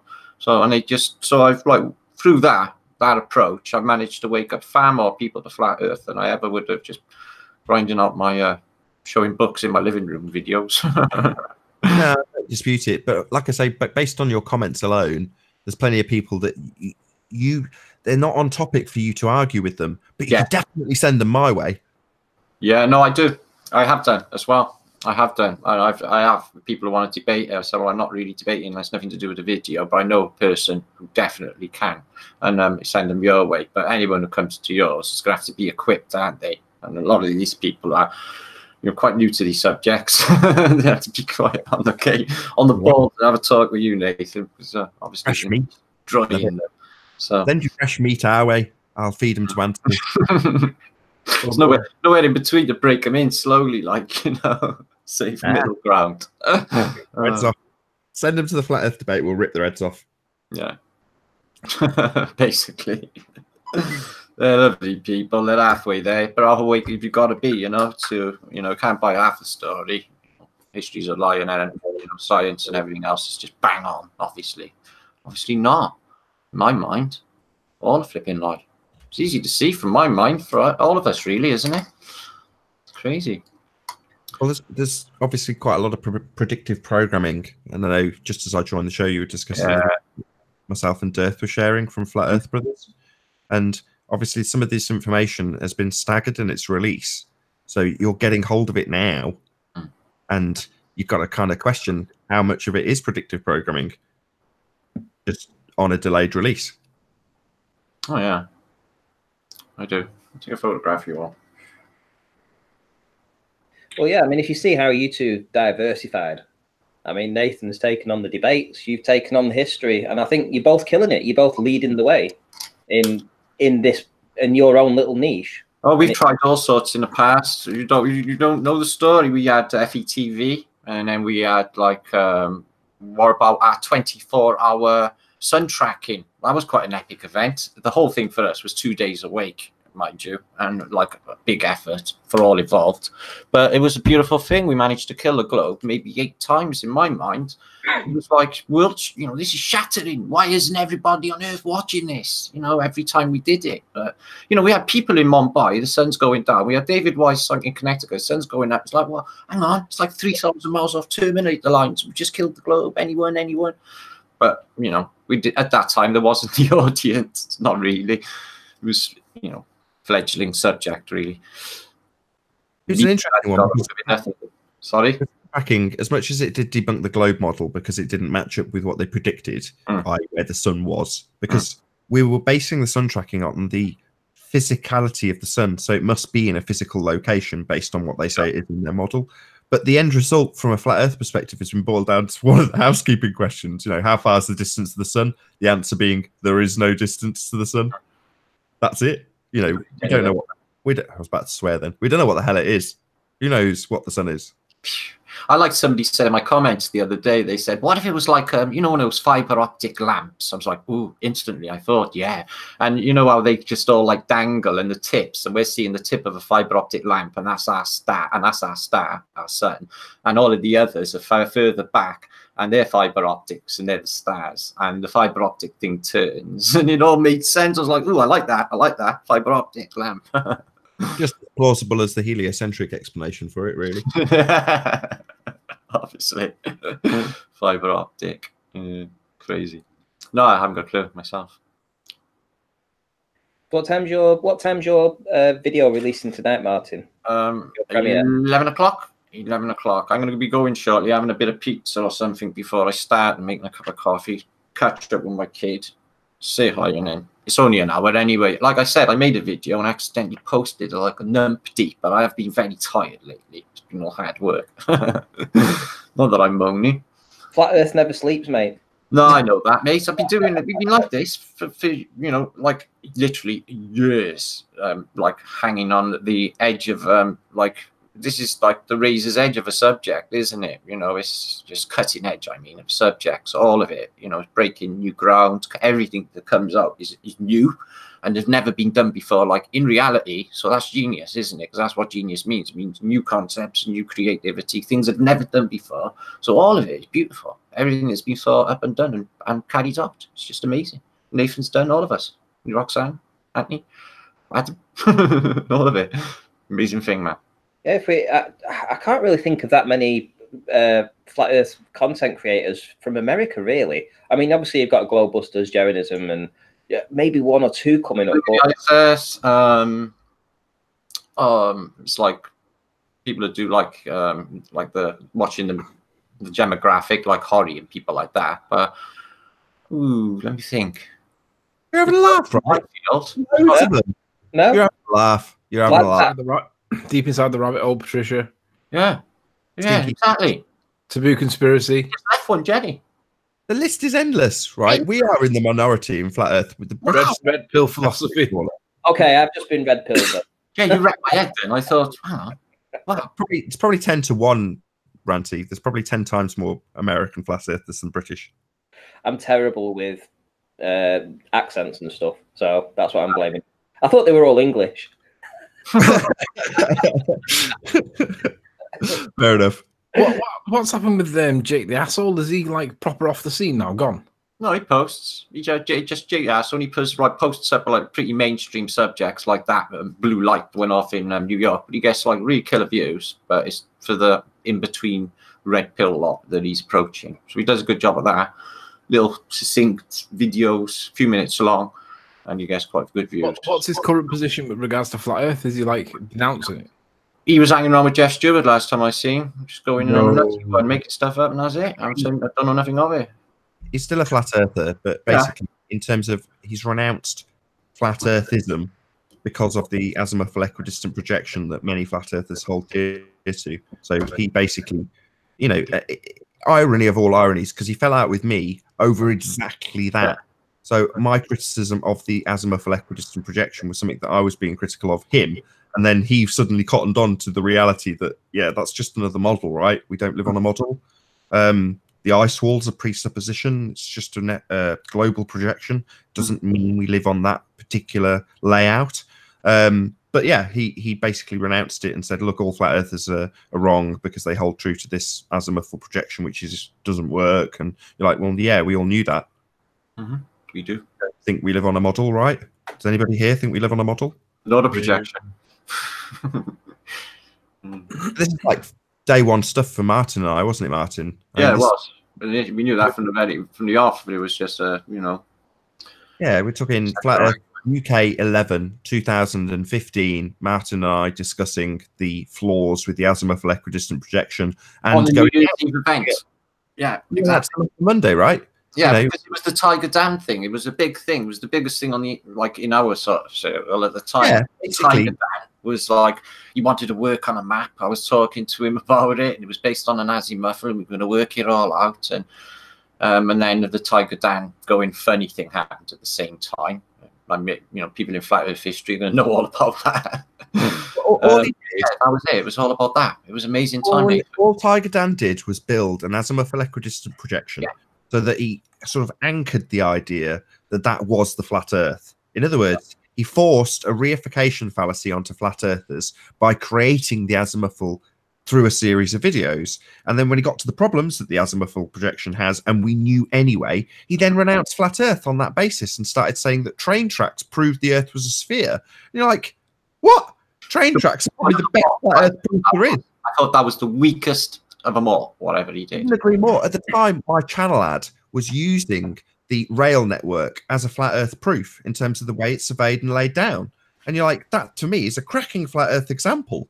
I wouldn't necessarily label it as flat Earth proof. The Earth's obviously and observably flat. The train tracks just conform to that. That much is obvious, right? Well, no. According to Tiger Dan, they prove the Earth's a sphere. You're like, what? Are you having a laugh? Just take something that's a really solid flat Earth proof and claim it's a sphere proof without any justification after debunking the straw man map that we get given, the azimuthal equidistant projection, that you claim to build. It's like, no, you didn't. You laugh. You're having a laugh, right? You didn't build that map. You were supporting. You were friends with him for a bit. You were supporting him. You thought he was like onto something really sneaky and clever, but it wasn't. It was something else completely different. Well, he called it the linchpin of flat Earth. He said that the fact that the flights didn't work on the azimuthal equidistant projection was the linchpin of flat Earth. You're like, no, the obvious nature of our reality, that would be what I'd go by, not by your cartoon map. Oh, that was mad times, Nathan. Oh, that went down. Wow. Nathan, are you seeing this on my screen? I'm showing it to the audience. This is Red Pill's raw, uncut P1000 footage. And we have a car that's a car headlight there. That's a car headlight. And I've triangulated this bridge and from his position. And these cars are literally driving on a road that's 1 meter above sea level. Wow. And I'm going to show you now. There's a whole lot of compression there, isn't there? What I've basically done is we've got the car. There's the headlights. There's the height of the car. There's the 1 meter above sea level. There's the water. And this is the amount of hidden that we have where these cars end. This is where the hidden should be if you believe you live on a globe. Oops. That's quite a lot of hidden. And if we go to the bridge itself, so the bridge itself has a clearance height of 72 feet, but yet the hidden should be 133. And yet we saw the car as it passed over the roadside, over the bridge and back onto the road on the other side with the headlights booming right down here. And obviously we shouldn't even see the top of the bridge. And I'm just going to show you the video again because it's just so bloody good. He's got a mill pond again, basically, hasn't he? He's got absolutely no near foreground obstruction from any waves. I mean, look at those birds. They're fairly far away, wouldn't you agree? Yes, I would. But there's the bridge, 76 feet, 133 feet should be missing. And you actually see the car headlights here in front of these buildings. And I'll show you on Google Earth, actually, where it actually is. So, hang on, I have to go to the last one, which will be here. I can't believe that people will look at this and think this is being loomed up. But here's the bridge. There's the bridge. There's the line of sight. If people believe that it's loomed when it's a picture of something, then they can believe that it's looming based on their presuppositions of that's fine. You know, people can believe whatever they like. Ranty, why is the half a bridge there? Well, hang on. What do you mean half a bridge? That's the entrance. What is half a bridge? That's where boats go through here. Yeah, but what about the half a bridge to the right of it? I suppose that's for loading and unloading, so it'll park there and people can get off. Oh, is that what it is? A pontoon or a jetty? Yeah, jetty, it looks like. So, okay. So we've seen the car. Is it for a ferry? It's the causeway.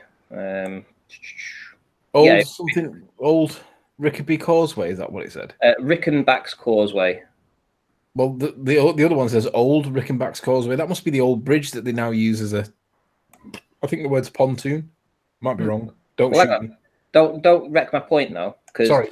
Here's the bridge. Here's the bridge. There's them going down. We've got the lines of sight lined up for this particular building here where we see the cars pass and go in front here. And the elevation above sea level is on this road here. It's like 2 meters, 1 meters. All along here. It's literally, it's nothing. And yeah, so we're seeing those cars drive along that from 17.15 miles away. I'll show you the distance just so that we know. So there's where we see the cars. Here's his observation point here. Look at this, 17.15 miles away. Absolutely brilliant. And people will look at that and they'll have to believe that it's being loomed up. I mean, how can they not? Just because it was a mill pond, you're just seeing across it. We know water lies flat. Look at that. Absolutely sensational. Red Pill, best video so far that you've ever done. Just goes to show that the Red Pill. He's really coming up with the goods. I mean, obviously, the P1000 is an exceptionally good camera, but it does actually take the person to go out and actually do this stuff. This is why it's interesting with Jose's position, because it's like, I mean, look at Jose's video. One of Jose's videos I got kicked before by my ISP. It's to do with the bridge, the exact same bridge that Rancy's, not the exact same bridge, but the same point. What I'll do is I'll dig it out and I'll get the screenshot that he's referring to. You'd be gobsmacked when you see it. It's like, what? So this is one of these rare days that there seemed to be no movement on the water. It was absolutely like a mill pond. And we know that water always lies flat. It finds its own level. And this is perfect proof that it finds its own level. So unless gravity had a day off on this particular day, right, and which we're all still here, aren't we? We haven't all been ripped apart and thrown up into space. So we assume gravity was still having an effect on the water at this time. Well, it should have curved it, right? That's a simple fact. It should have curved it, but it didn't, because water lies flat. So when we think that we absolutely live in a very big pond, that makes absolute sense, because water lies flat. And on this particular day when it was dead still, we're seeing just across it. We're literally just being able to see across the flat water. Sorry? Across the pond, like this is what you said. Across the pond, yeah. And where's the hump of water that's in the way that's stopping us seeing all this? Where's the missing 133 feet of curvature? It's not. So is it being loomed up? It doesn't look like it's being loomed up to me, because we see birds all along this stretch. Everywhere he's zooming across, you're seeing a different bird, another bird, a seagull, that's actually on the water. So you can absolutely see for sure that it's absolutely flat water. It can be nothing. It can't be being loomed up. It's impossible. Look at the compression in them buildings on the bottom as well. You can see that there's compression there. You don't need to know what the terrain looks like to see that them buildings are too wide and not tall enough. Just breathtaking, the fact that you can get such good. When I've done it, when I've seen it as well, it's been the same. It's had to be like a mill, and you actually just look across it. So what we also need to realize is that when there's waves out at sea, so when you go out into the deeper ocean, those waves are like 30, 40, 50, 60 feet high. So if you've got that kind of waves that are going off in the deeper waters, it's no wonder that we can never see for infinity. Because the waters that we see at the shoreline that are maybe a couple of inches or 10 inches or a foot, when you go further out to sea and you go into the deeper water, the waves get bigger. They don't always just stay as like a mill pond. Just goes to show that waves do cause obstruction, Jose. Indeed, and he needs to learn his topography. He needs to learn what his land is. What, flat? No, the topography of his land. He needs to know what the topography of his land is. So underneath the water, he needs to know if there's any kind of riptides going off or tidal bores. You know, he needs to know where the shelf is. So where the shallows meet the deeper water, because all that's going to have an effect when the tide's pushing in. It's going to be squeezed against that shelf. But there's a far easier way, and I think that's the route that Jose's taken, right? You don't need to know any of that. You can just assume R. Yeah, well, that's what he's done. He wants to go back to his comfort. He wants his comfort blanket is the ball, and he's even said that in his mind he feels like a big weight has been relieved from him, because his friends and his family all thought he was mental. Now he's gone back to the ball. It's like his life is back in order, and this is literally what he said. So for him, it's been a pressure thing. Right. But that's good. That's good. But going back to the ball, lift the weight from your shoulders and go back to the ball. It's like it's a religious belief, and if that religious belief brings you comfort, then more power to you. Go in peace. In R you trust. I mean it sincerely. If that brings you peace, good. Trust your beliefs. Good for you. It's like that cartoon. It's like that cartoon I like to play, where it shows a big queue of people at one table, and it says the comfortable lie, But at the other table, that's the uncomfortable truth. There's nobody. Obviously, Jose's jumped away from that table where there's nobody, and he's got into the cube with the comfortable lie. And like, I agree with Nathan. If he's comfortable with that, leave him to it. It's fine. I don't have a problem with it. To be honest, he's probably better off on their side. But we all know he'll be back in some point, because you can't be on the ball once you realise that it's not a ball. Yeah, socially, it's far easier to go back to the ball, because socially, everybody's still brainwashed. So, yeah, I completely agree. It, however, would drive me completely insane, because I'd be lying to myself. I know it's flat. So can I convince myself that it's a ball just because people tell me or assert that obstruction is caused by earth curve while simultaneously ignoring every detail that Ranty just went through? No, I can't do that. If Jose can do that, well, that's good for you. It is just belief. Well, everyone's entitled to that.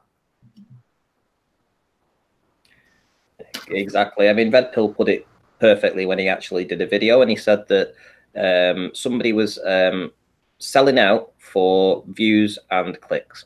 So, and in some ways, that's exactly what these shills have done. These, Simon Dans and conspiracy cats, because they must know that they're deliberately misrepresenting flat earthers and their arguments, and misrepresenting the evidences that are actually being shown to them to fit a narrative. And they're doing it for views and clicks.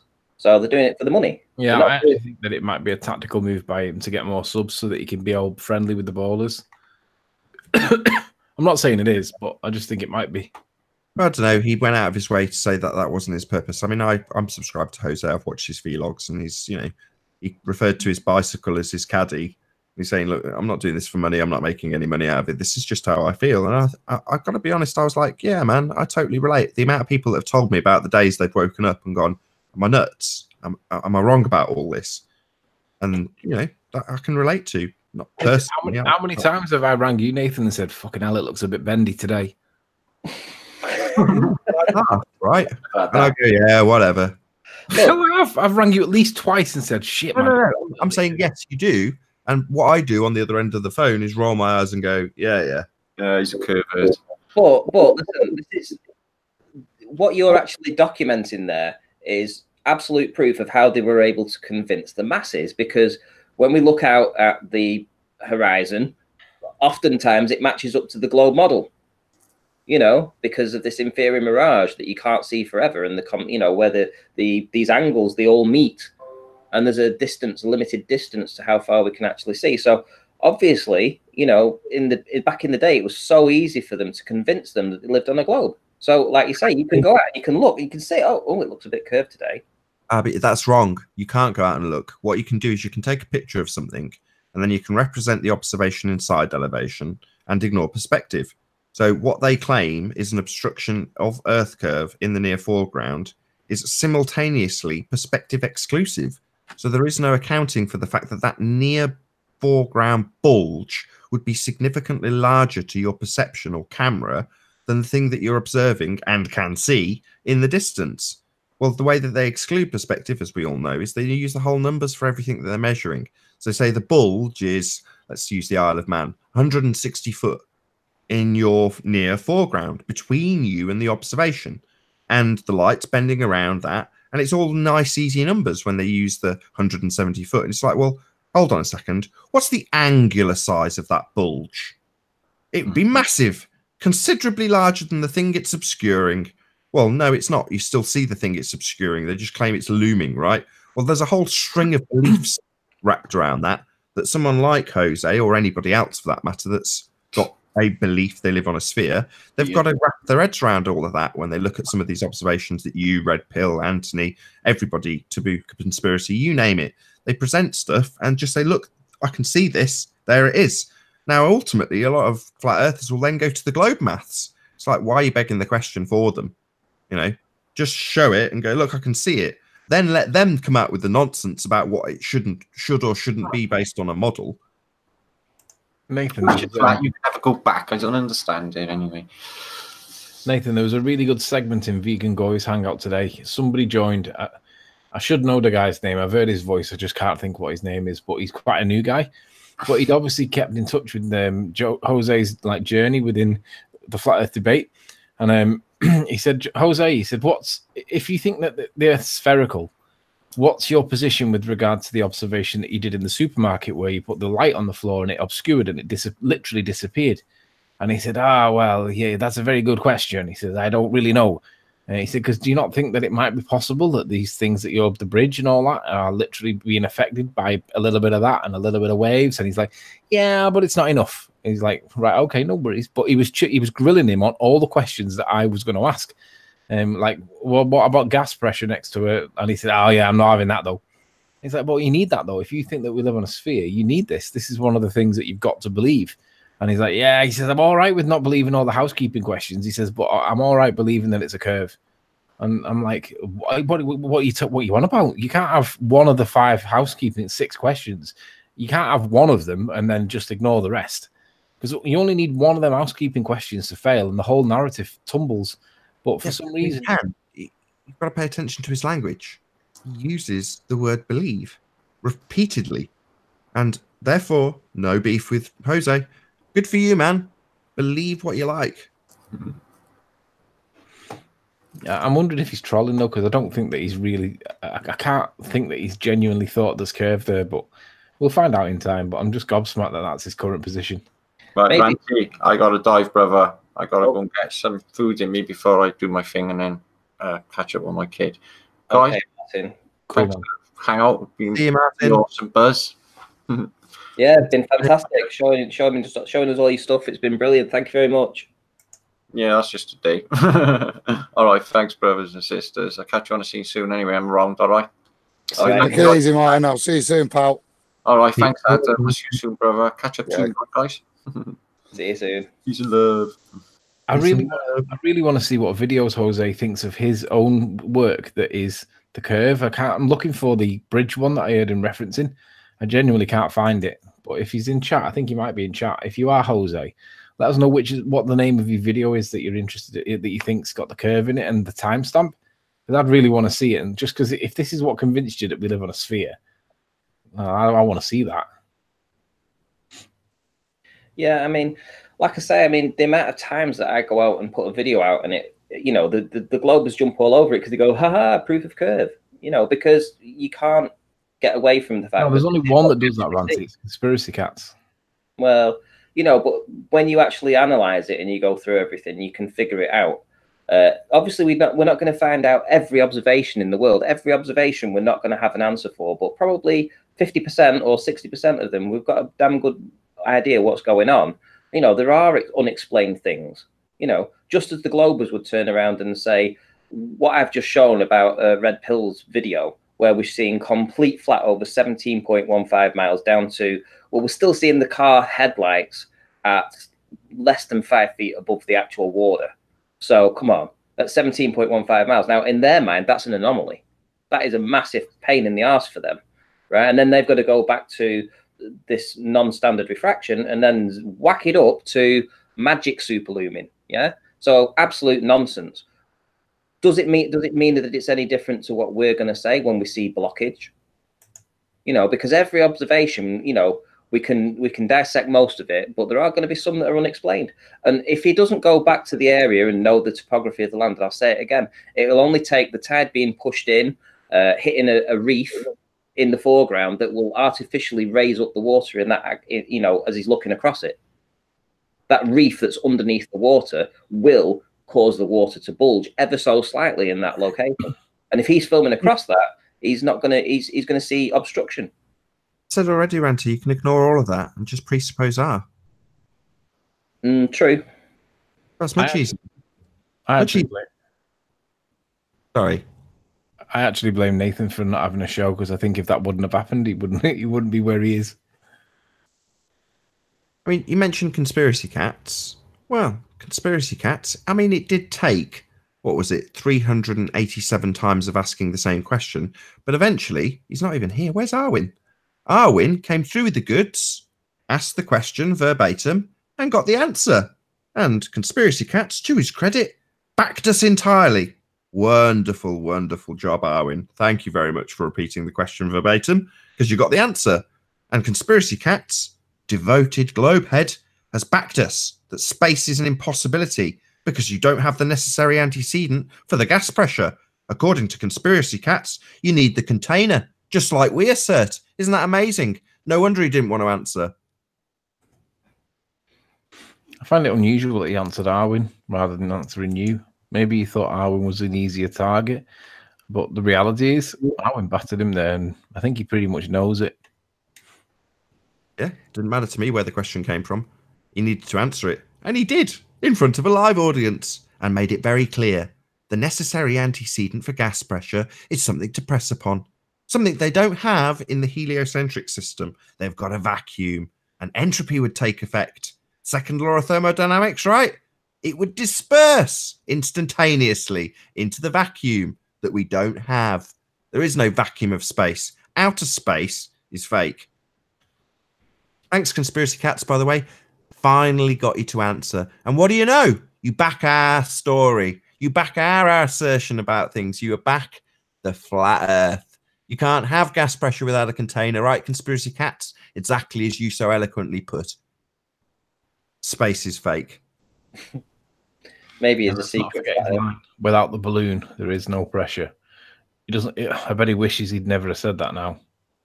Well, he went into even greater detail when answering the exact question of how do we have gas pressure without a container. He made it perfectly clear. You need something to press upon to give you a PSI value. Well, there's nothing to press on up there on the globe. If you think you live on a model, i.e. the heliocentric globe system model, then what's your gas pressing on up in the sky? Oh, it's pressing on a vacuum, is it? No. That's the second law of thermodynamics violation. It would disperse, but yet we're all still breathing. Happy days. Space debunked. Right, he says, Flat Earth, Jose says, Flat Earth raw unedited footage from Galveston, Texas at 3:42. Right, I have that. Let's go to 3:42. What I'll do is I'll send Ranty a screenshot of what he's referring to.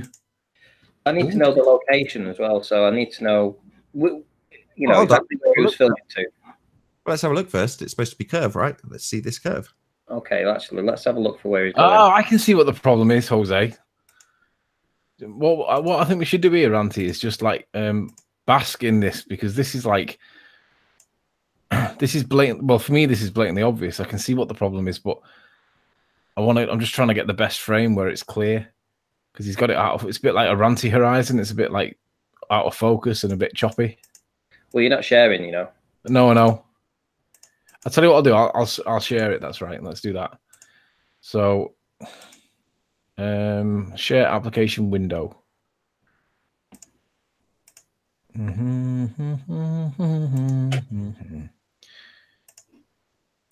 Right. Do you see this now, Ranty? I do. I'm going to present you now. So he's saying, I need to hold the chat. So 3:42 and 8:25. So 3:42. We'll go from 3:36. So that's what he's on about. Can you make it big screen? If I make it big screen, I think it'll go off. No, it won't. No, that's better. Right, go on. So he's obviously referring to this, and to be fair, I can see what he's on about. Obviously, there's something that's in the foreground that appears to be obstructing the background. Yeah, water. Waves. I'd say it's the wave. Look at the size of them waves. Well, you can literally see as the waves move across the frame that they're obscuring it slightly more, then slightly less, then slightly more, then slightly less. So literally, you can see it's the waves. Yeah, I'd agree. It's the waves that's bloody hell. See that bird then? Also, it looks like the waves. It looks like the water's moving in one constant direction. There you go, Jose. Look at that. Look at this bird that's down here in the bottom corner. I thought it was the Loch Ness Monster at first. So let my mouse go out the way. Are you telling me that those waves are small enough to completely obscure a bird? Watch his head pop up. Only his head, you see. Looks like the Loch Ness Monster. You ready? Here he's coming. Here he comes. Come on, do it now. Come on. There he is. There he is. That black thing sticking up. Are you telling me that that's not obstructing that thing, Jose? Look at that goose or whatever it is. Quite a choppy sea, actually, because if that goose is a couple of feet, its neck's a couple of feet high, and it's bobbing up and down there, that's a couple of feet. We're only seeing his head. Do you know what I mean? I now understand why Jose didn't want to present this to me, because, yeah, it'd have got me breathing fire all over him, obviously. This is proof of globe curve. Right, I need to know where this was filmed. Right. Okay. And what? Let's see the other one. 825. Let's do it here. Come on, Jose. You should be able to work this out because we've done this kind of stuff how many times? Let's move this up out the way. Hang on, what's that there? This is the bridge, I think. When you've got construction, you have to ask the person who's making the assertion that it's proof of Earth curve, how do you come to this conclusion that this is Earth curve? And like Tim Osmond found, you're just going to get raped with an R value. Obviously, the only way you can extract this non-curving footage into being Earth curve obstruction is to use your calculator.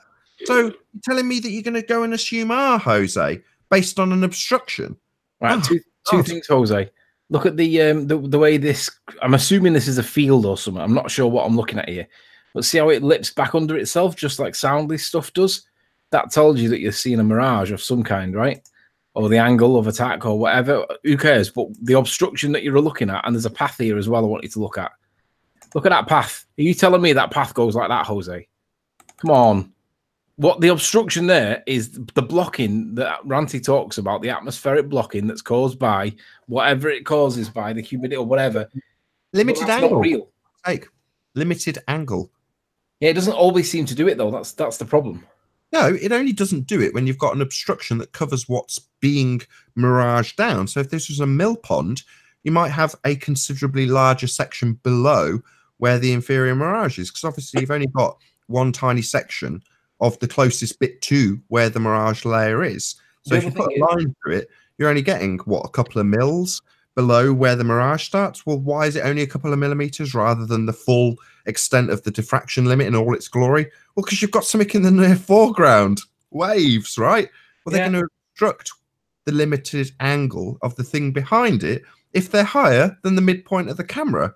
So the waves are going to obscure that demonstration of a limitation of the angle, but it's still there because there's still stuff above the deck to be in the limited angle that remains. So you're always going to have that mirage level to a layer to a certain extent, unless there is literally a wave in the near, even closer foreground obscuring that even more. So if that's got a wave between you and it, you're not going to see it. But the other thing is, if you look at this white building here, whatever this building is, you can clearly see that there's a line that goes right the way through the whole of the image that's being inverted underneath, reflected underneath. Now, for whatever reason, who cares? But the point is the obstruction that's being... Who cares? Why would you say that? Just piss it right in my face, Anthony. Well, I don't mean to piss in your face. Hold on. Same reason that Jose's light splits into two at the most limited angle. The reason his light gets twice as bright and twice the size and twice as long on the vertical is because it reaches and breaches the diffraction limit, same as these are on the entire horizon, because all of it's in the limited angle. It's not an atmospheric effect, it's a limitation of the angle. What I mean by, I don't mean to piss it in your face. What I mean is, whatever the cause may be, we're seeing that reflection again. But Jose thinks that reflection thing, he thinks that that's the obstruction formerly known as curvature. But it's because this is honestly because the debate show has not been happening for a few weeks, and he's literally forgotten it. That's my honest view. Technically my fault then. Yeah, that's why I said blame Nathan. But it's clearly, obviously, not the curvature of the Earth. Well, I've just asked him if he's actually filming over Galveston Bay. Yeah, go on. What did he say? Well, I'm waiting for his response first. No, I don't, Riley. I don't know what he means by no, I don't, but yes, you do. Whatever it is, no, I don't means, yes, you do. You've seen this stuff. How many times have we been through this kind of stuff? And you're seeing it in your own footage. You can't call it curve of the Earth when there's clearly mirroring going on, Jose. Come on. I'm not being mean to Jose. I love Jose. He's one of my favourite guys. Doesn't mean I agree with him, and it doesn't mean that I'm not going to call him on his nonsense in the same way that I called Arwin on his nonsense. Right, so Arwin, Jose's just said yes, that area, so I'm assuming he's filming across Galveston Bay. I just want to ask him a question and think about it logically. He seems like a clever fella, so I'm sure he can work it out. What happens in a bay when you've got the tides coming in and going out? What do you think happens in a bay area? Yeah, you get incoming tide. Everything gets channeled into an area, doesn't it? It does. So what's the tide height variation in there? Because you only need a couple of feet and it's going to start making these waves look significant. I mean, don't forget, that's a couple of feet on top of the waves. So if the waves are a couple of feet and you got the tide coming in at just 2 feet, that's 4 feet of obstruction very close to you compared to the stuff in the background. And then that's basically lowering your angle to almost nothing when you're trying to film an elevation of approximately holding it 4 feet, 5 feet above sea level, and you're looking across that sort of obstruction. You've got all the water that's being churned up, the waves, all the splashes, you know, between you and what you're actually looking at. You're probably actually filming across 1,000 individual little waves, some of them going up, some of them going down, but constantly they are creating a blockage. They're churning up the water, spitting all the water up everywhere. It's going to cause blockage, which causes the inferior mirage, the limited angle, everything that's going off. I honestly can't believe we're having to explain this to you, Jose. You should know this. Ranty, just put me back on screen share, mate. It's dawned on me as well that there's something else that he's forgotten about, presumably. I'm just going to take the moment to... So shout outs to Defund NASA, who's just reminded me about this. I mean, this is so good, I've forgotten about it many times over. But it is definitely worth reminding people, because the fact is, what Jose is seeing is one frame or one very short period of footage in his real world that is not like this bit here where there's no obstruction. But even with this bit here, you've got a little bit of that stretch and shrinking stuff, right? Jose is seeing a clip that's somewhere along here in his day. And I'm not saying it's the time of the day that matches or whatever. What I'm saying is whatever's going on in them conditions at that exact moment is like that, what you're looking at there, where you've got that mirror line going right across the image, and it distorts it to all hell and back. And that's what he thinks is now the curve. And I'm like, okay, no worries. Well, I mean, if you were to present that on Nathan's, Jose, I can see why you didn't. But when you said it on Vegan Goy's channel, what you gave as your justification was you didn't want basically Nathan turning on you. But it's not that he's going to turn on you. He's going to remind you of what's actually happening in what you're seeing and interpreting. But initially, I interpreted what you said on Vegan Goy's channel with regards to revealing this on Nathan's. I took that to mean that Nathan was being a bit heavy-handed. But now when I've seen the bit that you're referring to, it's the other way around. You didn't present it on Nathan's because really inside, you know exactly what would have been said. And Nathan's right. This is literally a comfort blanket being put around you. Because you know that this isn't consistent with a sphere. Anthony, can you see my screen? Hang on. I can. Right, here's where he's filming across. He's filming across, he said it in this area, so I don't know whether he's filming this across this direction. Sorry? You might be able to find the bridge. It'd be ideal if he was to tell us the actual bridge, but what I will say is that you have a very small opening here. This is the bay. This is where all the water channels in on the tides, right? It's surrounded and landlocked in everywhere else. So what you have is a bottleneck here. And when the tides are rushing up, so it's trying to fill this entire bay up, in this location here, you're going to get much faster water as it's pushing through into this tiny area. The stillness of the water in here, you're going to have the tides pushing in. You're going to get an increase in speed in this very narrow area here. And what happens when you've got fast water meeting slow water, you get an incredible amount of turbulence. And in his video, that's exactly what we see, is an incredible amount of turbulence. Now, I don't know whether he's filming from here. I don't know whether he's filming across this way. Only he can answer that. But what I will say is that the topography of this land is very vulnerable for this kind of effect to happen. You've got a very narrow opening here where the water's trying to squeeze in, and it will force that water to speed up. And you'll have obvious from the imagery though. You can literally see the water and what it's doing. Yeah, I know. And I'm trying to explain to him that this is, if you don't know the area where you live, you're never going to, you've got to learn your topography, mate. You've got fast water pushing its way in here. What's going to happen? It's going to get all churned up. Think about it, Jose. Anyway. And if the tide's on the way out as well, it'll cause it to bottleneck and build up whilst it's trying to drain. Exactly. It's all things you got to learn. So I'm giving him a pass for now because essentially he's, he's only been doing this for what, 5 months.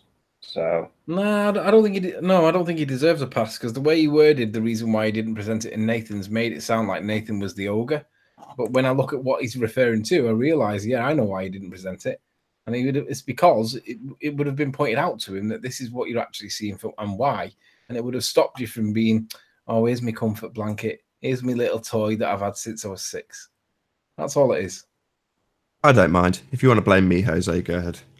To be honest, I don't mind either. I think everybody's got the right to change their mind. Listen, I've had my mind changed a couple of times for a moment or two, and I've stood there and I've thought, what is it I'm looking at here? This looks really, really bendy. And then I ring Nathan and I say, this looks really bendy.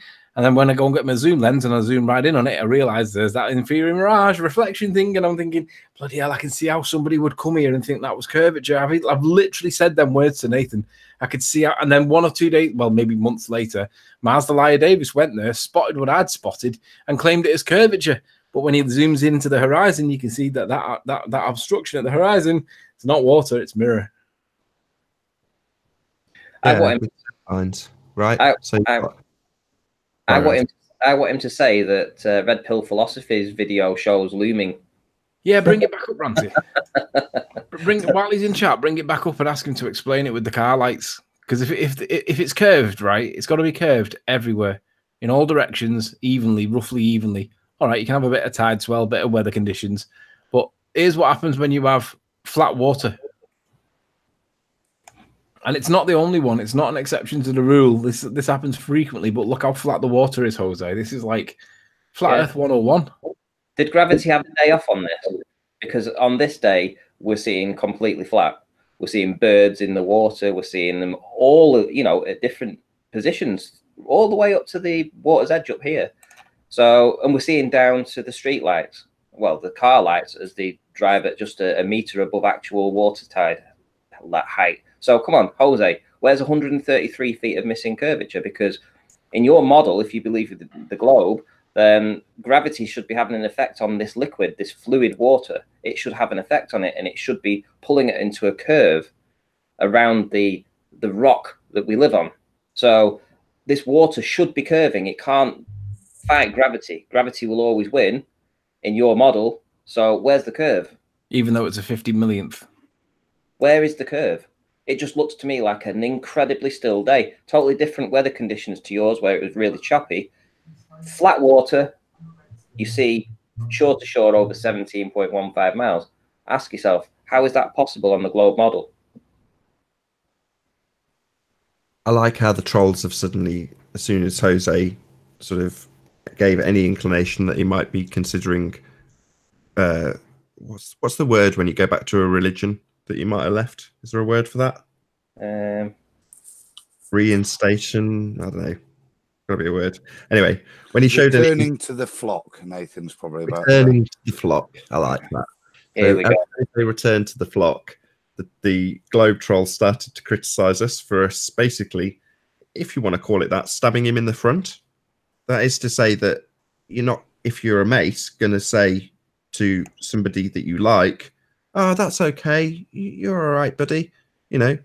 We'll say, you've got a belief, Jose. If you want that belief, that's fine. You're entitled to it. But if you're to assert that you see curvature when none is there and obstruction from waves that are pushing in is actually Earth curve, then we're going to point that out, right? But that's because we like you, not because we dislike you. If we didn't care, we'd just say, go away. We don't want you around anymore, which isn't the case. So, if Jose wants to come in and tell me that this is being loomed up, and explain to me how it's being loomed up when we can see that there's a whole host. In fact, there's a whole host of birds on this lake or water area all the way up. We're seeing everything in proportion, exactly how we expect to see it. Well, that's what I was going to say, Ranty. I was watching those videos, and it's not for me to look at. I look at that and saw what I saw, but it's not for me to look at it and explain why that's a ball. So I'm going to go and check out Jose's channel, and hopefully there's some explanation as to validate why he thinks those observations prove a ball. Because I said I was a bit new to this. I knew something was kicking off, but I didn't know exactly. So for me, that's what you need, is to have it explained why he thinks that is curvature. Yeah, you've got to make exactly what I said, Adam. You've got to make the assertion. So, okay, Jose's presented something, and then the end result is that he says Earth curve, right? So, where's? I think Anthony asked him, "Where's your proof of Earth curve? What's the footage?" You've then gone to a section in a video and pulled up something being obscured from the bottom up. So now we need, where's your connection between that and Earth curve? Oh, hang on. He says it here. It says one word: scale. Longer observations, more obstruction. Jose, that was a distance of 17.15 miles, mate. That wasn't a small observation. That was a rather long observation of complete flat. Sorry, but again, how do you get from, you're saying obstruction, I understand. Where do you go from the obstruction to Earth curve? Because obstruction and curvature are two different things.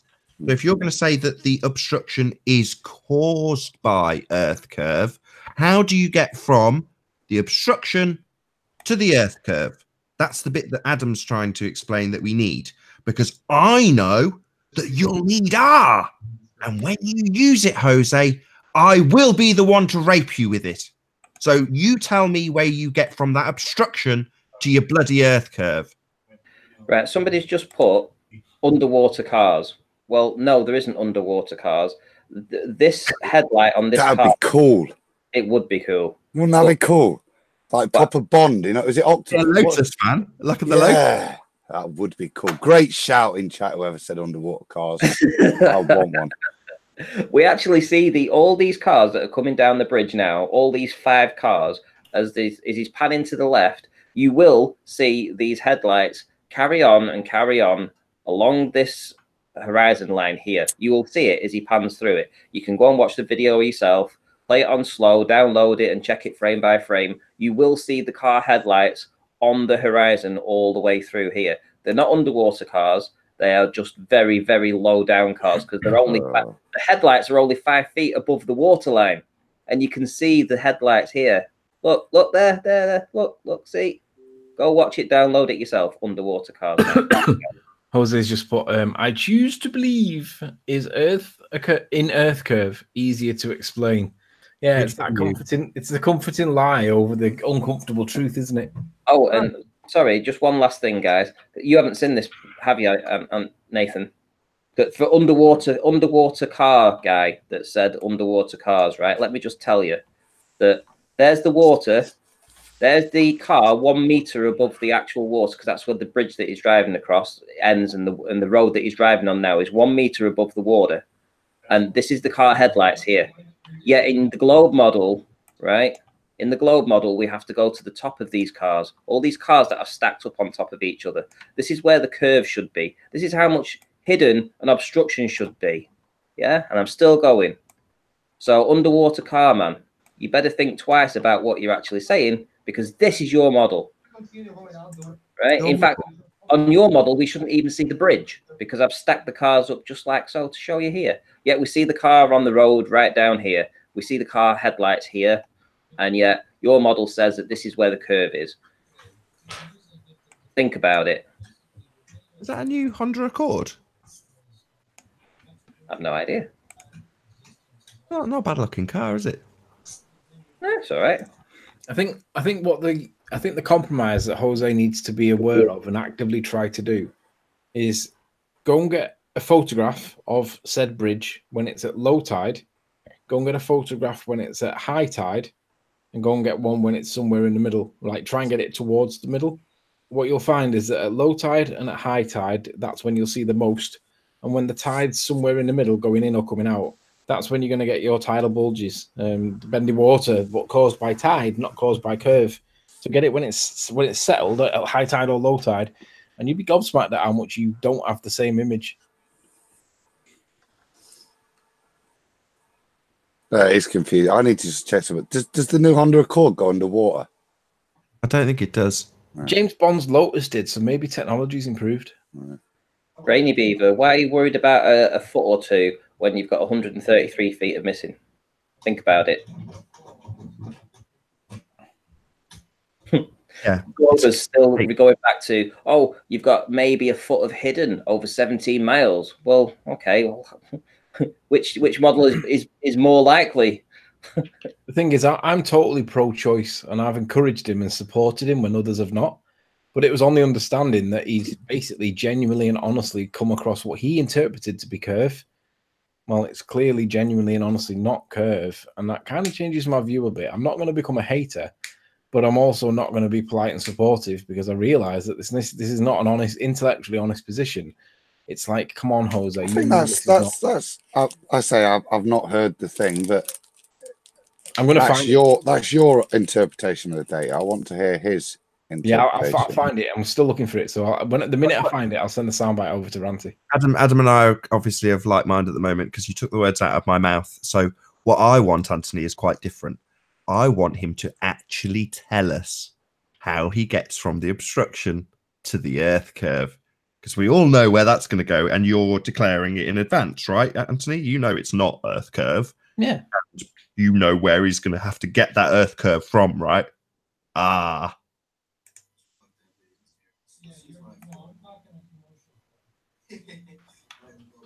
So yeah, let's see it.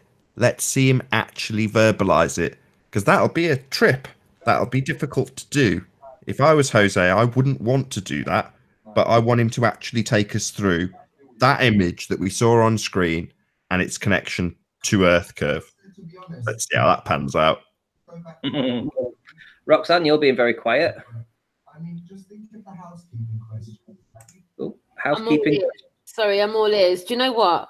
I can't shut up, right? I have a really big problem with like my off button, and like, so what I've done is I've taken some advice and I'm nodding profusely, and I'm trying not to kind of do what I normally do, which is like a lot of ums and ahs and like chiming in all the time, because it's very disruptive to the conversation. So I've just been in absorb mode.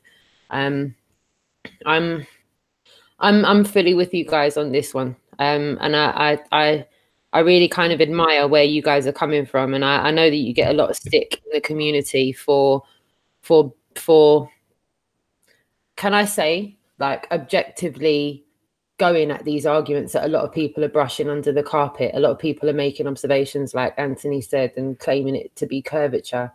And I admire how you guys stand up to it and kind of see things through to the end and don't kind of leave things half answered. So I just admire that. Yeah, that's where I'm coming from. Thank you. Yeah, we're like vultures, man. We're all around Jose, waiting for him to use R. We're all looking at him with evil eyes, going, "Come on, use it, come on." My daughter uses a lot of London slang to describe you, Nathan. Like you're quite big amongst the secondary school community. Like a lot of the kids. I will get her to list down. It's all complimentary. It's nothing but good words. They love how you throw down against globe heads, and how you, not for the London kids, say you don't have a bar of it. Apparently that means you take no crap. Yeah, I don't have a bar of it. You don't have a bar of it, mate. So yeah, you're a bit. Who was it that said they won? You're almost like World Star Hip Hop. World Star Hip Hop worthy, like viral worthy. Like you're viral amongst the secondary school kids. Anyway, that's for one. So I'll drink to that. Props to you, Nathan. That Earth equivalent of Snoop Dogg. You are cool amongst the secondary school kids. Me, like you're like the Flat Earther or the Globe Denier version of a rap battler. Do you know, like when people go into like rap battles and ciphers, and then the best person wins?